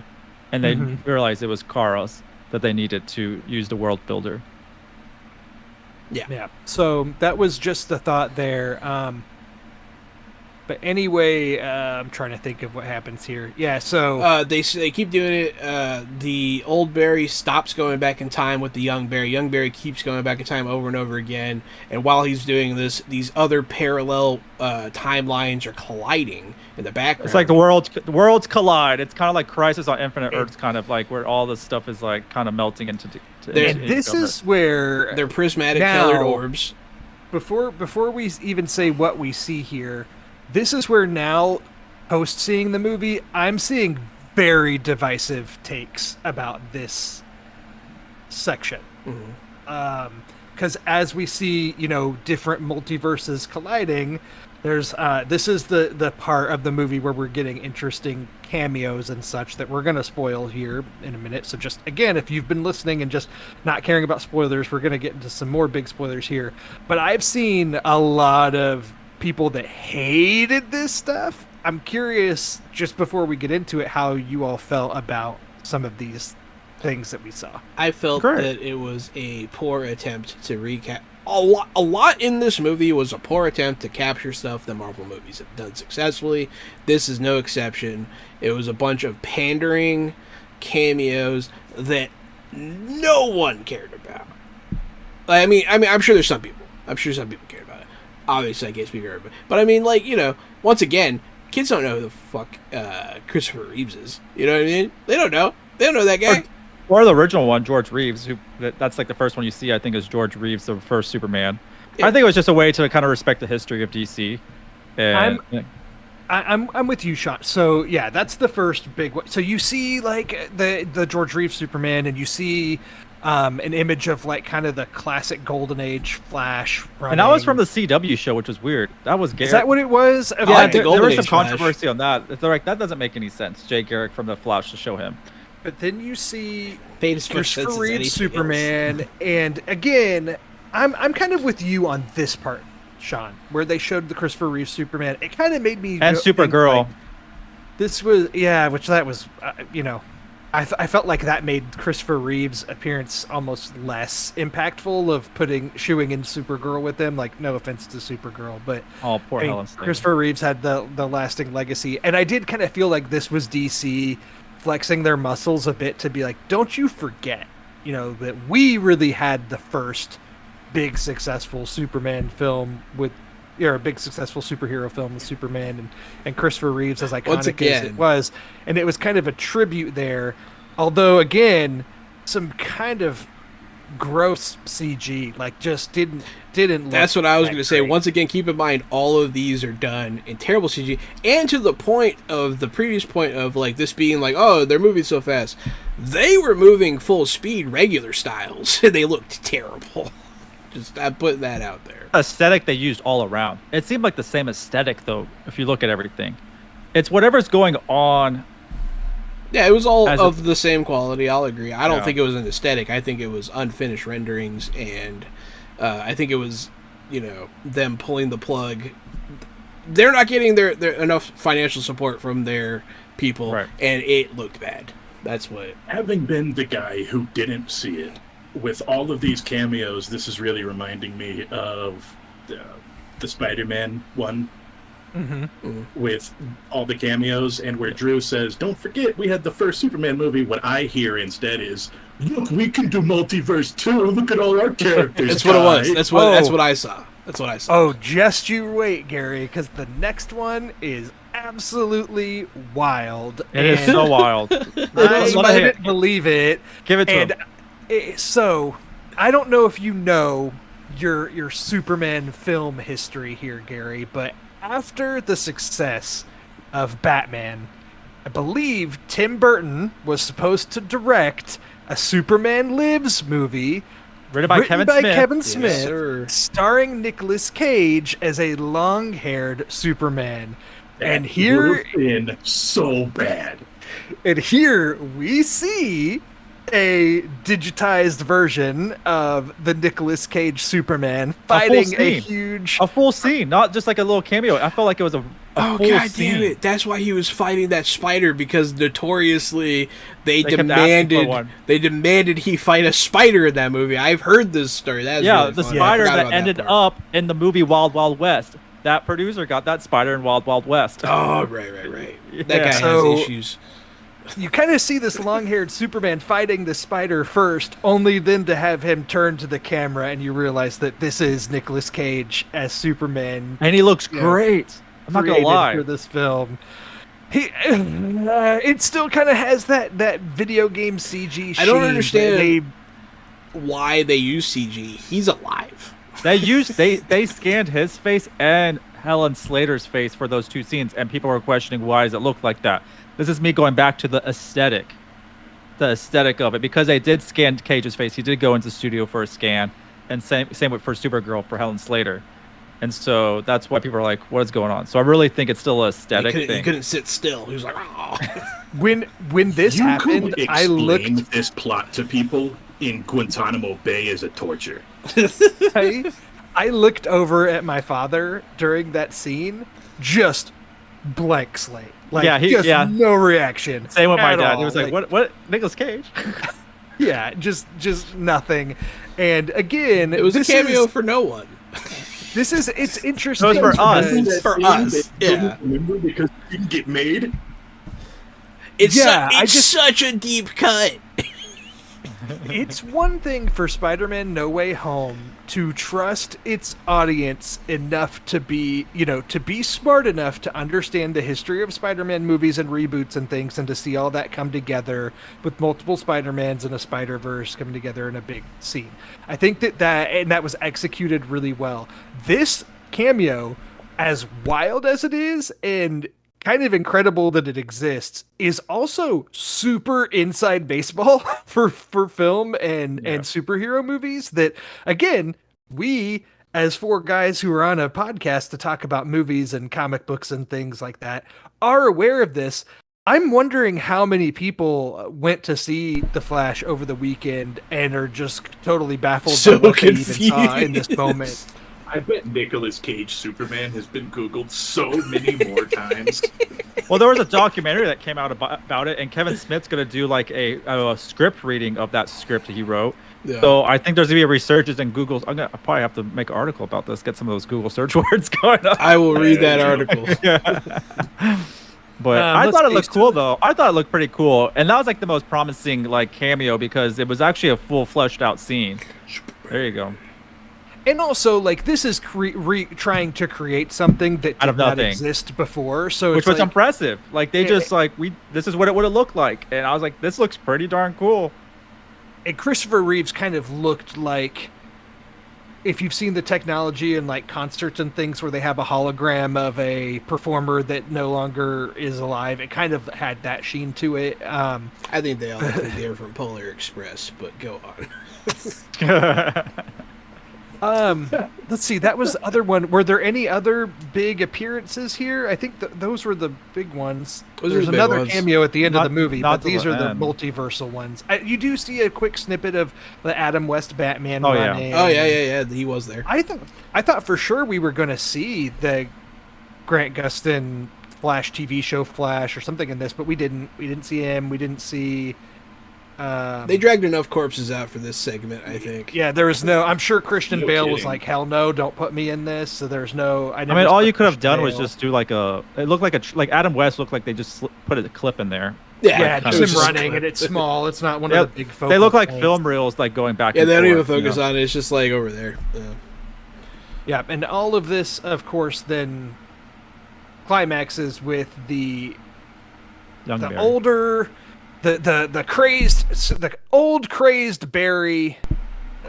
There's this. We get 3 Barrys now at this point because you got young Barry who's on the verge of going nuts. You've got our Barry that we've been with the whole movie, and then the young Barry's future self that's gone totally crazy that kills his own younger self, causing him not to exist, causing our Barry to be able to essentially reset the timeline or get things back on track. The loop closes itself. Yes.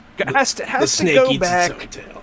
Has to go back, undo what he did, so that his mother will die because he can't alter this fate, and get the future that he needs. So he gets one emotional scene with his mother in the past, which I thought was fine. I don't know if the emotional part of this really hit with me that much. I didn't think it was bad. It just was kind of like Pretty okay, good, and yeah. that song choice too. And my girlfriend loved it because she knows that song, and I think that song has a big meaning. Being a Hispanic background, I think that touched a lot of people. I think Andy, where's Andy from, the director? What country? Do you know what country he's from? Oh, I'm looking. You can tell that Andy put a lot of his own like I keep saying vision and stuff and emotion. I think he did a really good job, kind of making his own He's type from of film. Argentina, Okay.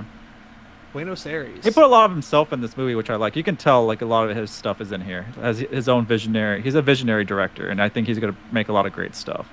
Buenos Aires, the city that's destroyed in Starship Troopers and propels. Yeah, I Johnny was Rico about to into say the it too, John. You beat me to it. Just making sure. There you go, Jahan. You were asking why Stephen King would have been going around saying how good Flash was. It's because this guy Did It directed the did It both after of 1 and them, 2. the new It movies, the 2 new It movies. So he's hyping his boy basically. I thought he was So just out that's- of drug money. I also thought it was weird that Stephen King would have anything to say about this movie, but that's Well, Tom I guess Cruise that's asked to probably watch why. it, and Tom Cruise loved it. Oh, okay. If Tom Cruise loved it, let's Well, jump there is right a- on board. there with is a Top Scientology, Gun. too. There's a Top Gun joke in Scientology. this movie, but there's no mention of Tom Cruise in the movie. If you're trying to make Who plays Val Kilmer's character? Who plays Iceman? They said, is it Kevin Bacon's Iceman? No, 'Cause they're they- talking- I don't know if they say that he's Iceman. They say Eric Stoltz is in Back to the Future, And to then which Footloose is Michael J. Fox is Footloose. Michael J. Fox is Footloose, and they're like, no, that's Bacon's Kevin in Top Bacon. Gun. And they're like, Iceman. Yeah. Kevin Bacon. So Kevin Bacon was Iceman in Okay. in Top Gun. So that's like how they switched everything out. I was fine with that bit. That bit was pretty funny. I thought that was the funniest bit. But it was really cool. Like, so the older Barry that ends up going, the one that goes crazy, he's been doing this for like 50 plus years. It looked like he's really old, like 60 plus years. So that's like kind of a cool kind of part of the plot where you see how long it's taking him to go nowhere.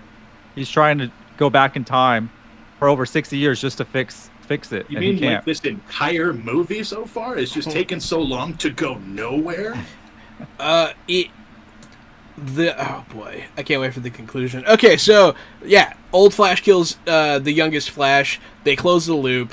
The whole thing's over.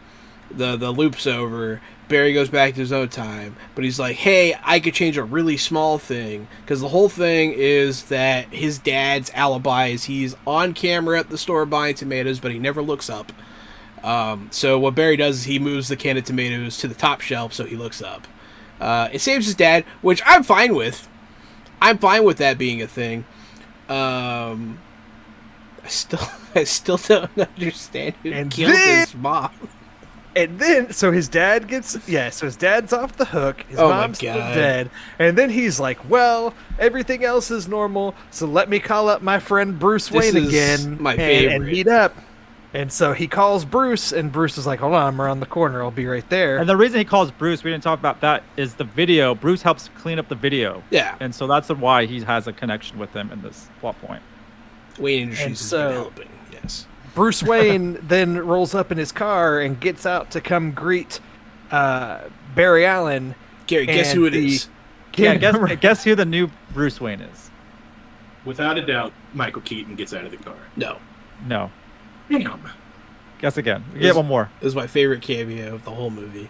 Yeah. Um, my favorite. He's my Batman, to be honest, because that's like I remember at that age that was my Batman.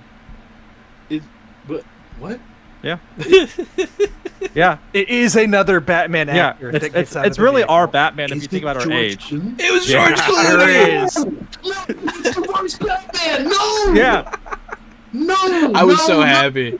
I was Oh, so yeah. happy. That's the best Oh, yeah. Bruce Wayne if you think about it. No. He no. wasn't. No. So I'm fine with that movie. I don't hate it completely. For our age, we loved it. That Yeah, was just a yeah. fun At movie. my age, I loved it. Yeah, We absolutely. did I not- watched don't it speak a for me. 100 We times. did not love it.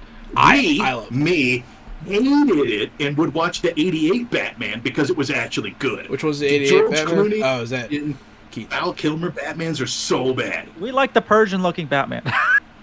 He We does. do not. He does look pretty. We Maybe like that's what it Danny was. DeVito. It We looks like like Danny us. DeVito as the Penguin. We like. No, we I like love the those original too. Joker. But I was thinking as an Man. older age, I think when that came out, 97. So I was like 8. I think like that was like where I can really enjoy. You talk Like- about Arnold Schwarzenegger as Mr. Freeze right now, trying to tell me it's good. Get No, out of not my good. face I said right that- now, son. I think at that age, like that, because I didn't watch the first two Batmans because I was Do you too not young. remember when he had wings and was a pretty flyy ice boy? So yeah. this is now this scene did get a reaction from my father, who Yeah. ha-ha'd pretty loud at seeing George Clooney return. to the I thought it role of was a Bruce good time Wayne. for him to show up, and all it really did was show that even though he thought it was a small change again, he screwed up the It's a entire big timeline change. once again. Yeah, I don't for the life of me understand how come just the one person changes their face every time. It's really weird to me. It doesn't make sense, but it is what it is. Yeah, that's the weird part. I don't get that part of their multiverse. Like it's just a timeline change, not really a multiverse. It's not get like it. he's on a different Earth or anything like that. It's for the Well, this fan is kind of- service. this so is they kind can of like in include the- as many cameos as possible. That's why they did it. That's the best one Exactly. though. I think that's the best one though. It was Yeah. my 'Cause you favorite could make the for same, sure. because you could make the same argument in the MCU where you have Doctor Strange in the Multiverse of Madness, where every Doctor Strange variant is still Benedict Cumberbatch, but yet in the Spider-Man universe, all the Peter Parkers look different. Yeah, that's it's fair. just- It That's was fair. for fan service. It was for is fan why. service. yeah, Because sometimes you Strange got to has change had 3 appearances. different actors play it. As happy I was about Clooney, if it had been Christian Bale, I would have been very happy with that one. That would have been Oh, like really. absolutely. That would have been like super sick. Like That would have been Okay. my favorite. I was like, then bring him back. Like I would say, then there's no reason not to bring him back for another movie if you did that. But that's probably the problem. There would be like too big of a demand for another Christian Bale That's movie. fair. It's too fresh. Yeah. And no one's demanding Clooney comes back. Clooney You was guys the just biggest finished- one against Clooney coming back. And I he can't believe still he came did, back. so- That's actually surprising. Like they persuaded him, which was really cool. Like I know he got Espresso's flack not for- paying him enough. I You know, guys, right? Please finish lowering the blade of this guillotine so I can just die already. All right, so the movie's over. We never find out who killed his mom. It's a happy ending. His dad's out of jail. George Clooney's Batman. And there was a post-credit scene. There's a post-credit scene. I was Yeah. I Well, was let me guess. I haven't heard Jason Momoa yet, so Oh. Is it Aquaman? Is that Yeah. the one cameo we haven't had yet? They come out of a bar. Barry's like, yeah, I can't get drunk. And he's like, I'm really drunk. I'm Jason Momoa. And then he falls down in a puddle. But he's like, it's okay, I can breathe water. And then he gives him Atlantean treasure to go buy more beer. And then just falls asleep in a puddle of water. So yeah, it's just a comedic scene. It's a gag. With Barry and Jason Momoa's Aquaman. The main takeaway here is that in the new present that Barry has created, where George Clooney is Batman, Jason Momoa is still Aquaman. So we're Aquaman good too. for. Well, that's because yeah. there haven't been other actors that played Aquaman for fan service. Well, no, also too because Aquaman 2 is coming out, and that it's supposed to be Yeah, there's still an in the same Aquaman world. movie coming out this year that stars Jason Momoa. Exactly. So my Which little- I think it's gonna bomb. So this movie was just, it was entertaining. Stuff happened. You can watch it. It was not good in my opinion. The story was bad in my opinion. Explaining it in this context absolutely makes it sound way more ludicrous and terrible than we're it not is. proper Because I way of had a doing it fun too. time Well, watching all yeah. of this. That's okay, because I can imagine that in Hollywood, when someone said, give me the elevator pitch for this movie, the writers had to pull in a whiteboard and start circling stuff and drawing lines Lots of to here and there spaghetti. to make sense. Yeah, there is no elevator pitch of this movie. It just sounds like a timeline clusterfun At the end, full of the worst, full of every cameo that DC could think of. at the end of the day, in my opinion, probably the greatest violation that this movie does is the fact that it does nothing, in my opinion, to set up a new DCU. Because George Clooney's not going to be Batman. It does nothing to set up a new DCU. They squandered their chance. They explained how it could come to pass, I guess, but they didn't. There was no seeds planted, nothing like that, and it was kind of it went nowhere. Literally nothing happened except his dad got out of jail. That's the only consequence, really, that we saw. I'm kind of with you on this, Jahan. So that was my thing too. Is like the scene with Jason Momoa makes sense because if you hadn't done the George Clooney cameo, and instead flashes back in the timeline, you get a post-credit scene with Momoa, then it's open for them to do anything in the DCU and include Ezra Miller and Jason Momoa. But they did the cameo with George Clooney, which kind of makes me feel like that means they know they're not utilizing this world at all in the future, because if you really want to get into like the canon of the DCEU now in the timeline with Ezra Miller and Jason Momoa as their respective characters, George Clooney is now Batman in this world. And Yeah.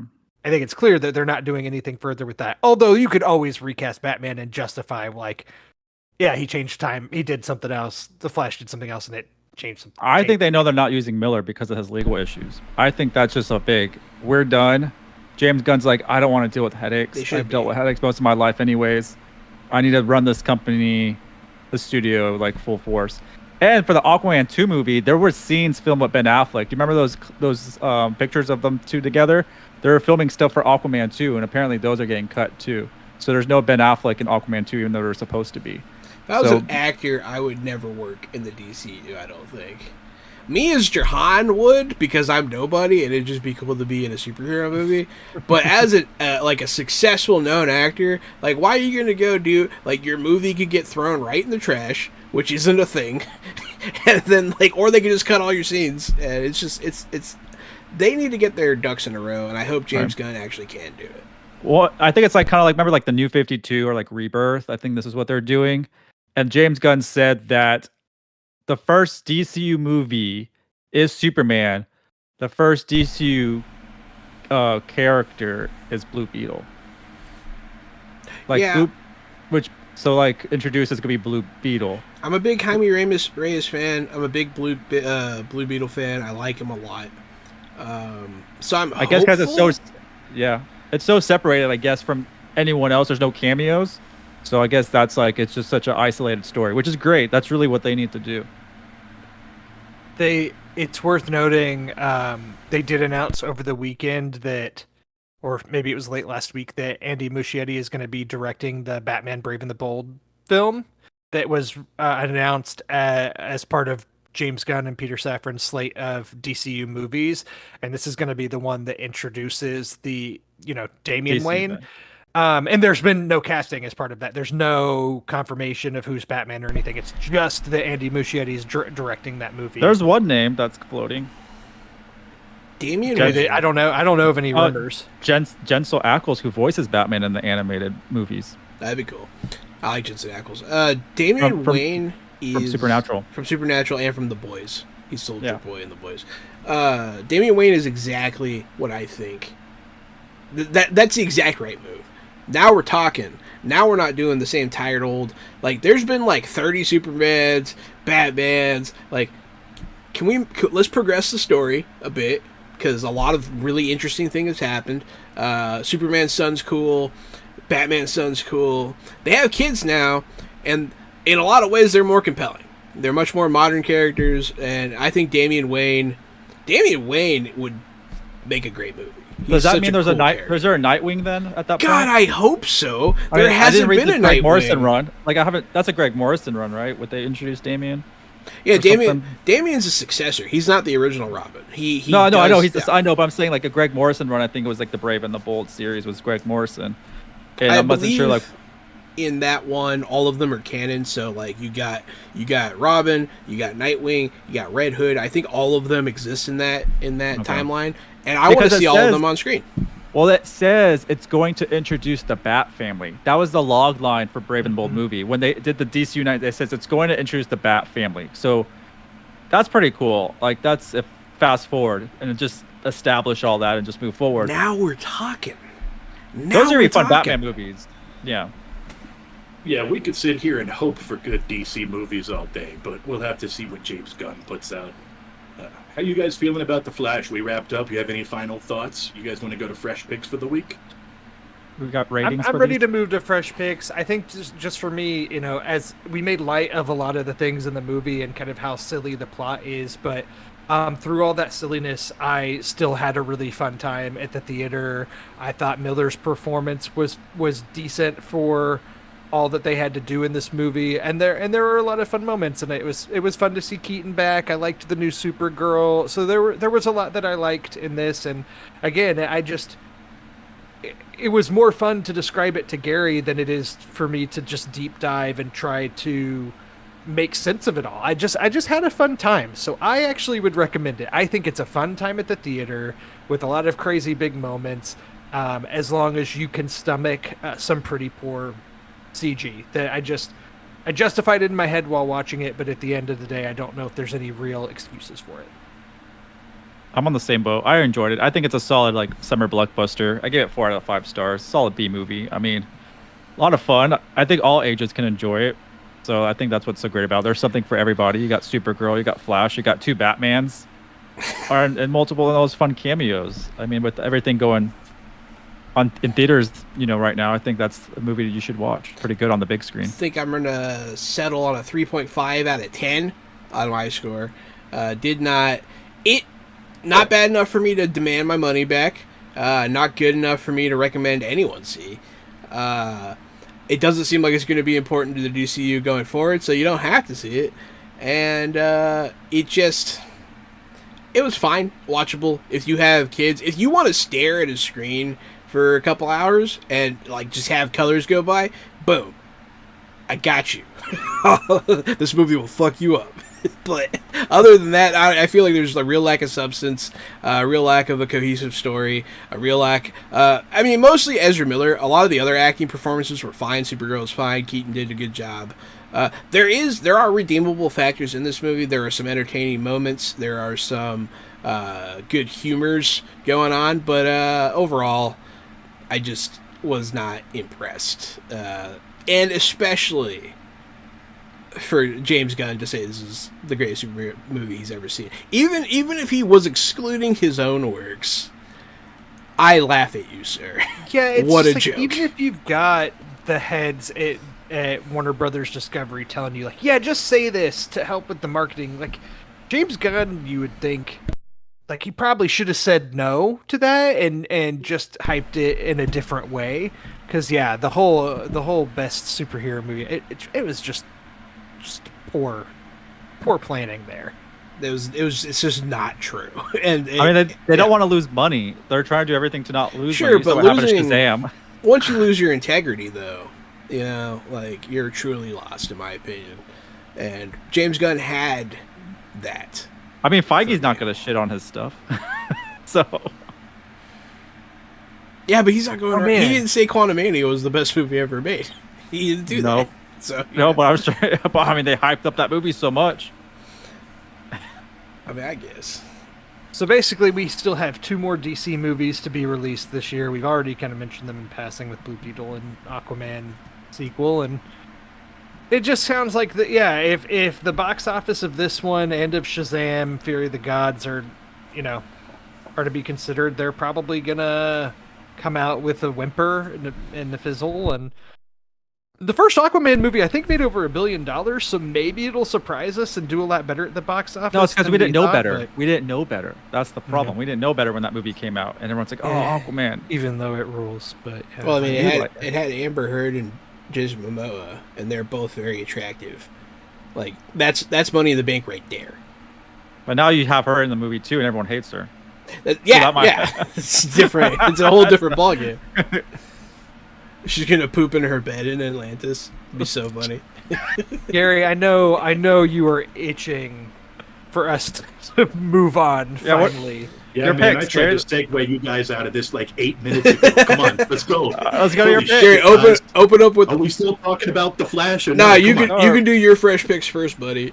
Yeah, go for it. Oh my god. I told you guys I watched Ancient Armageddon on Max. It's about the fall of the Bronze Age. It's great. You should watch it if you like documentaries. It talks all about the 150-year drought in the Eastern Mediterranean that caused everybody to move and basically destroy the Bronze Age across the Mediterranean.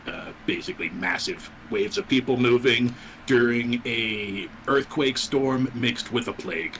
And this So is a it's- documentary. It's not like a dramatization or anything. No, it is a documentary, but like they do like the misleading documentary thing. Like, who was it? They said the Sea People raided them. Was it the Vikings? But no, it's not the Vikings. Just keep watching the documentary. It's kind of fun. It was not. It was the everyone else in the Eastern Mediterranean who got blasted by a 150-year drought and earthquake storms. So now I've got earthquake storms on my mind, and I'm like, is there a fault line around here? Are we all gonna get destroyed by an earthquake? So I'll be like that for the next week. Besides Ancient Armageddon, also on Max, released yesterday. Righteous Gemstones Season 3 is out, and both episodes 1 and 2 came out. They're a blast if you're a fan of Righteous Gemstones. It is more of the same. Now the kids have taken over, and they have to try to convince everybody that they can run the church and work together. Oh, like Succession. So watching them have a complete inability to do that because they are absolutely special is a blast. I still recommend Righteous Gemstones. I know that all of our religious viewers, of which we have very, very many very religious viewers, you may not want to see Christianity get crapped on, but for everyone else who's an atheist or doesn't mind the comedic bit of billionaire megachurches getting crapped on, I don't think anyone should have love for billionaire megachurches. So check out Righteous Gemstones. It's a Danny McBride flick, or 3 seasons of it. So if you don't like Danny McBride, you're not going to like Righteous Gemstones.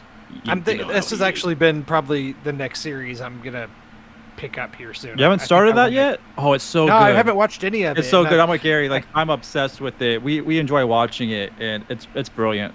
I feel like I remember the first one getting kind of a mixed response, but then people were excited for season 2, and Gary talked about it here on the show when it was airing. And now I feel like the 3rd season came out with like a pretty good amount of fanfare. I feel like there was actually some hype going into this season. So yeah, I feel like I'm gonna catch up on this one. Is there any indication of how long they're going with this show? Like, is this the last season? Is there going to be more following this, or is it just all up I in the air? It could be a- haven't heard, but it'll make you happy to know that they're 30 minutes episodes, 36-minute episodes instead of hour-long episodes. So that's a good watch time for you, Mr. Drew. It could go one last they're- season. I feel like Max, they're like cutting things down. It's good.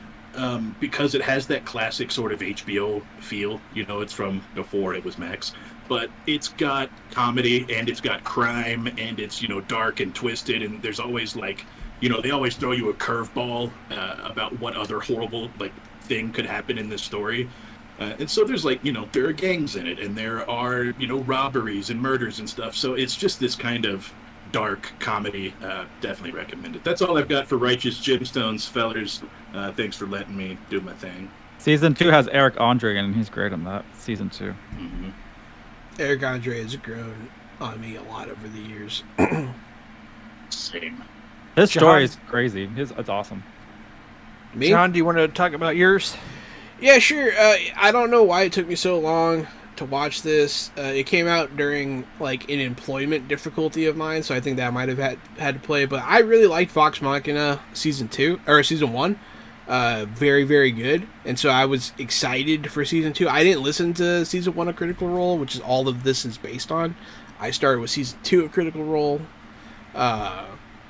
Season 2 of Vox Machina, I thought it was excellent. It had all, if you liked the first season, I don't see why you would dislike the second one. It has a solid storyline that seems to be continuing into the third season. So that's exciting. That's different because in the very first season, they kind of tie up a whole story at the end. It kind of ends with like a neat little bow, room to grow, blah, blah, blah. But this one, it seems like they're continuing with one storyline for another season. That's exciting. All the characters are going through difficulties and they're all growing. They have very dynamic characters. I love this. If you like Dungeons and Dragons, check out Vox Machina. It's like you're at the table, it just with better writing, because they all do very good voice acting and very good. There's a lot of good writing in this. Matt Mercer, as much as people might, you know, be jealous of him, the guy is the #1 DM for a reason. He's fantastic. His stories are great. I really like this one. How many seasons is it? There's only 2 out right now, but the third one, so it seems like they come out at the beginning of the year, in January or February. The first season did, second season did this year, and then so the third season should be probably January, February of next year. Don't know how long they're going to keep going.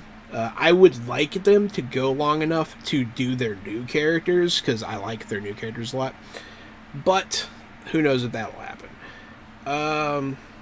Yeah, I probably would have watched this sooner, but a lot of the people that I talk to a lot of the time about Vox Machina, I don't really talk to as much anymore, so like no one was like, hey, did you see it? You know, none of that. But I'm glad I saw it. I thought it was very good. It still got all the blood, guts, and swearing that you want, with a lot of heart and a lot of good storytelling. And great animation. So that's on Prime. That's on Amazon Prime, Vox Machina Season 2. 100% I certify it fresh. Check it out. I think anyone and everyone that has any interest in adult animation or fantasy in general should check it out. Reddick has a voice in that one. He plays, like, I think the dragon. Who does? Lance Reddick. Oh, he's the voice damn. of the dragon. He's like Thordok. Yeah, Thordok. Yep. Yeah. That's a bummer. That's him. Is it a major character? It's a major character. Yeah. It's a major character. Yeah. I didn't realize that was Lance Reddick. He does a great job as a villainous dragon voice. Yeah, he loved being John, part you of reminded that. me.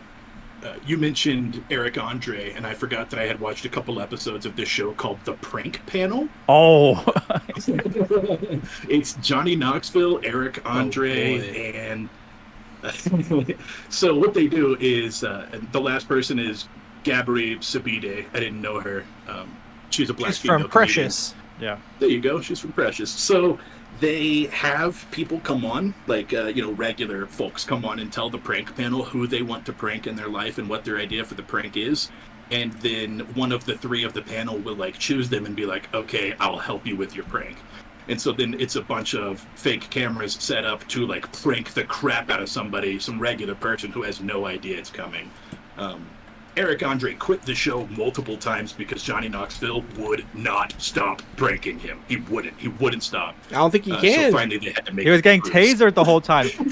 Johnny had a taser on him all the time and would tase him during the the videotaping, and then Eric Andre brings a taser to get back at him. Tases Johnny, and Johnny's like, "What are you doing?" Like, it doesn't even bother Johnny. He's been tased so much in his life, it doesn't even bother him. It didn't phase him. I don't think his nervous system registers it because he's so inbred. That's on Hulu for you guys to want to check out if you're looking for another prank show. That's a pretty good prank show. It's called Prank Panel. On what? What is it on? It's on Hulu. It's an ABC show. Johnny Knoxville, Precious. ABC. That's hilarious that it's on ABC. Like, one of the pranks is, I guess, a guy wanted to prank his wife who, I guess, marries people, and I guess the couple was, like, actually siblings. And so there's more to it and stuff like that. So, like, yeah, they try to get her in trouble and stuff like that. Yeah, it's an Asian American who English is her second language, and she has learned to like marry people. Her husband helped her become a minister, so that's how they make money, is by doing weddings. And Johnny Knoxville fakes the whole thing and makes it look like a brother and sister are getting married, and they start singing songs about loving your family and stuff like that. And like the woman starts to have a breakdown when she realizes what she's done, because you can't marry siblings; it's illegal. So it's good. Check it out. Check out Prank Panel. It reminds me of when Nathan Fielder tricked a guy into marrying him at a Chinese restaurant so that he could have like power of attorney over it. It was really funny. But yeah, anyway, I digress. Drusef, I believe that is your fresh picks. Yep, take it away, buddy. I do. I just have two movies that are currently in theaters that I went and saw, and the first one I'll talk about is called Past Lives, and it is a kind of a romantic drama film.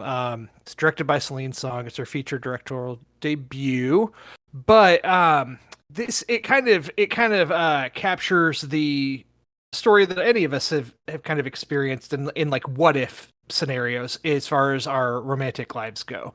And what this movie follows is two 12-year-olds in South Korea, who are very close, and maybe there's a romantic spark between them, but they're very young. And the girl's family then immigrates to North America. And so 12 years pass, and then the boy, now in their 20s, reaches out to the girl to reconnect and kind of like rekindle the friendship that they had. And she is living a very different life because she's become a lot more Americanized. She even has an American name. She goes by Nora and not her Korean name. And they kind of become pen pals and are on Skype and connecting a lot. And you can tell more so on the male side, like he is very romantically interested in her, but they're just in very different places in their lives. And so they cut off that connection again. Cut to another 12 years later, Nora is now married in New York City and living her life as a playwright. And the boy, his name's Haesung. Haesung reaches out to her again, or actually comes to visit New York, saying that it's just on a vacation by chance, but really it's to see her. And it's kind of all about them exploring their history and friendship and the what if they had been together, or what if things had been different. And it triggers a lot of emotions in Nora, since she's now married, and like this guy from her past coming in. It's very emotional. It's very good. It's kind of a slow burn, but in a good way. Like, I thought the payoff for this movie was very good. It was a Sundance premiere, and I'd heard very good things about it as far as like some of the better films of this year. It's an A24 release, so I kind of sought it out and went and saw it, and I enjoyed it quite a bit.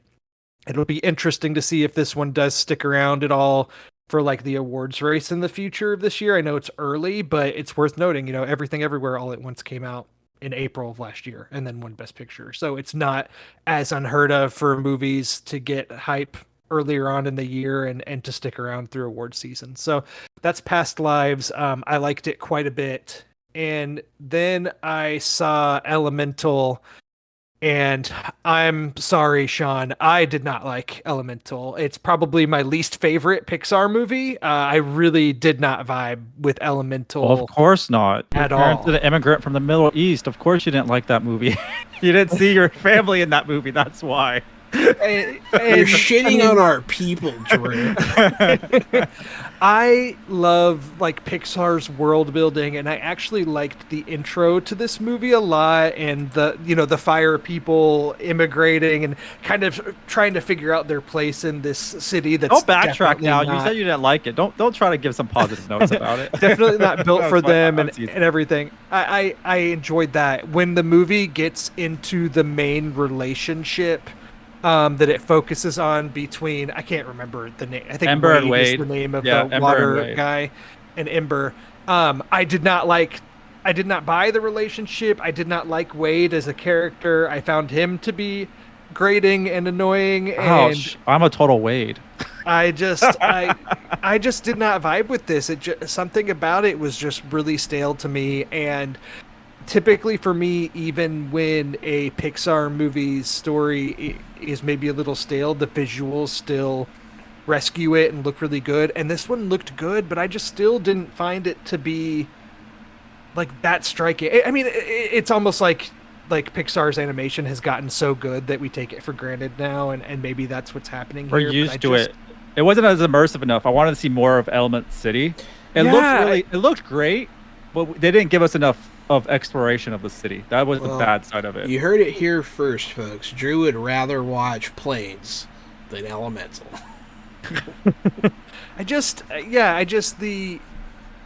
I don't mind using the elements as the metaphor and everything here. Like, that's fine, but just I don't know. Something about it didn't click for me. And it's not like an abomination by any means. Like, a Pixar movie is still a Pixar movie, but this one fell pretty flat for me. Even the Pixar movies I feel like have been regarded less well, I've still liked, and this one I'm like, ooh, this is pretty bottom of the barrel for me. Unfortunately, I just did not vibe with it. Yeah, So- when I I'll watch, make when I watch Go ahead. movies about elementals, I prefer them to be born here. So I'll just screw with you, Drew. I'm Well, let me sorry. use I my can't help pick it. for one movie, and I'll talk about Elemental. I really enjoyed it because I saw myself, my family, and my own relationship in that. So, and that me and my girlfriend kept looking at each other because we saw a lot of my mom, her mom, myself, and herself in it. Especially like my sister. Like, we just saw so much of ourselves in it. So yeah, it's one of those movies. Like, it's an immigrant story, and if it's not something you experience or have see, it's not for you, which it's totally fine. That's where I loved it and had fun with it. If it wasn't like that, I didn't have any type of experience like that, I'd be like, yeah, I don't see what's so great about it. But it really tugged at me of my experience and kind of what I've seen in myself and in my family and other people. And so I really enjoyed that aspect of it. It's more of an adults movie. I don't know how kids are going to like it because I feel like the plot doesn't really work for kids. It's very I kept thinking adult-oriented. that as I was watching it, I was like, had I brought my 3-year-old to this, I think she would be bored. It didn't seem like that tracks from the previews that I saw. Well, it Kind doesn't of. even say that's an immigrant story. I didn't know that unless I didn't pay attention too much, really, how much it was going to focus on things. But there's a lot of cool stuff you can, connect with. But it's not like an amazing Pixar movie. But the story itself is really rich when you get down to it, when about the family and the immigrant story and how Drew was saying the intro of them traveling from their homeland to the new place that they're at now. Just that journey itself is a pretty good story. And that honestly is probably the best part of the movie for me. Like I said, I wasn't a big fan of the main relationship between Ember and Wade. That part worked, but then I also feel like the concept of portraying that with these different elements was almost kind of a wasted concept. Like, I just feel like there's so much more they could have done with that and like really had fun with the different elements. And there are some interesting things about how they all thrive in this world in different ways. I did laugh that the sport they watch, there's like an arena sporting event, and it's like, it almost reminded me of like Quidditch in a weird way or something, but it's all the air elementals, so clouds, and all of the names were fart puns. So I did appreciate that. It's Like, pretty what was the one? It was the His T-shirt was funny Windbreakers. too. Yeah. The Windbreakers was one of them, and the other one was something else that was. Oh, and the Crop Dusters. Yeah, and they. Yeah, so they're good fart puns. There. It's a multicultural story, and they use elements to tell it. Oh no! I just talked about the fart puns in the movie, and then Sean says it's a multicultural story. So this Yeah, is I really also Sean. picked up on that. I was like, where wait we're a second. where we're at on emotional levels here. So I just need to stop. That's something for everybody, apparently. No, I mean, it interests me more after hearing you talk about Sean. So I mean, it's definitely like a Disney Plus movie. I always say that. I'll check it but, out there. But still, I've never seen this type of representation in a Pixar movie. I feel like. Just in case you guys were curious, they did bring in a language expert, David Joshua Peterson from Game of Thrones fame, to work on the language of Fire-ish. Yeah, Fire-ish. Yeah, because you can't If tell you- what it is. It's like an interesting mixture of multiple languages. You noticed how gangster Fire-ish was. You can thank David J. Peterson. Thanks, Yeah, Game of Thrones. The lady I interviewed, she voices Ember's mom, Cinder, Sheila Omi, and she's Iranian American, and yeah, you can tell from her accent kind of she's Persian, but also I forget her husband Bernie is Filipino, I believe. That's a great name for a fire guy. Yeah, and then the daughter is I forget where she is from Asia. So like, there's a big mix. Even the voice cast is very diverse. Which is great. I think she said Wade was from Africa. So like, it's just everyone's just multicultural. Even from the director Peter Sohn, it's really about his parents and stuff like that. And I think he did The Good Dinosaur. And Bernie, the voice of Bernie, has done a lot of drawings and storytelling for Pixar too. He's not like a voice actor. He's part of the Pixar family. So it's a very intimate movie. I think they brought in like 100 Pixar employees to kind of tell their story, to kind of get a sense of, the immigrant story and do it right. Well, all right, that was Elemental from Pixar. That sounds great. That about wraps us up for our fresh pick. Sean, do you have anything that you would like to discuss that you've watched or played or experienced? Anything you want to throw out there? No, I'll just use my time for Elemental. I could use more now. I'll take Elemental. Go watch it. I was going to say, I know there's things that Sean has seen, but I don't know how much you can actually talk about it due to embargo. So yeah, you see a lot of stuff ahead of time, so Yeah, I wasn't sure. Alrighty, this has been Fresh Out the Podcast. Thanks everyone for listening. I have been Johananon at RockFact on Twitter. It's me, Casualty CDG. Thank you for your time. Thank you for being here. And if you like our voices, mostly Jahan and mine's voices, then catch us every Thursday and Friday playing tabletop role-playing games at twitch.tv/Johananon. Also on our YouTube, just type Fresh Out the Box TTRPG, and you will find us there playing new games with new characters and cast members and having a good time all the time, trying to make you laugh, cry, or poop yourself. Thank you guys so much again for being here, and we will see you on the next one. And I am Drew Munhausen at Drew Munhausen on Twitter. This has been episode 92, Fresh Out the Podcast. Sean, where can everybody find you? You can find me, the mayor of Nerdtropolis, at nerd-tropolis.com for all your movie news, reviews, interviews, and trailers. Thanks everyone for watching. Stay fresh.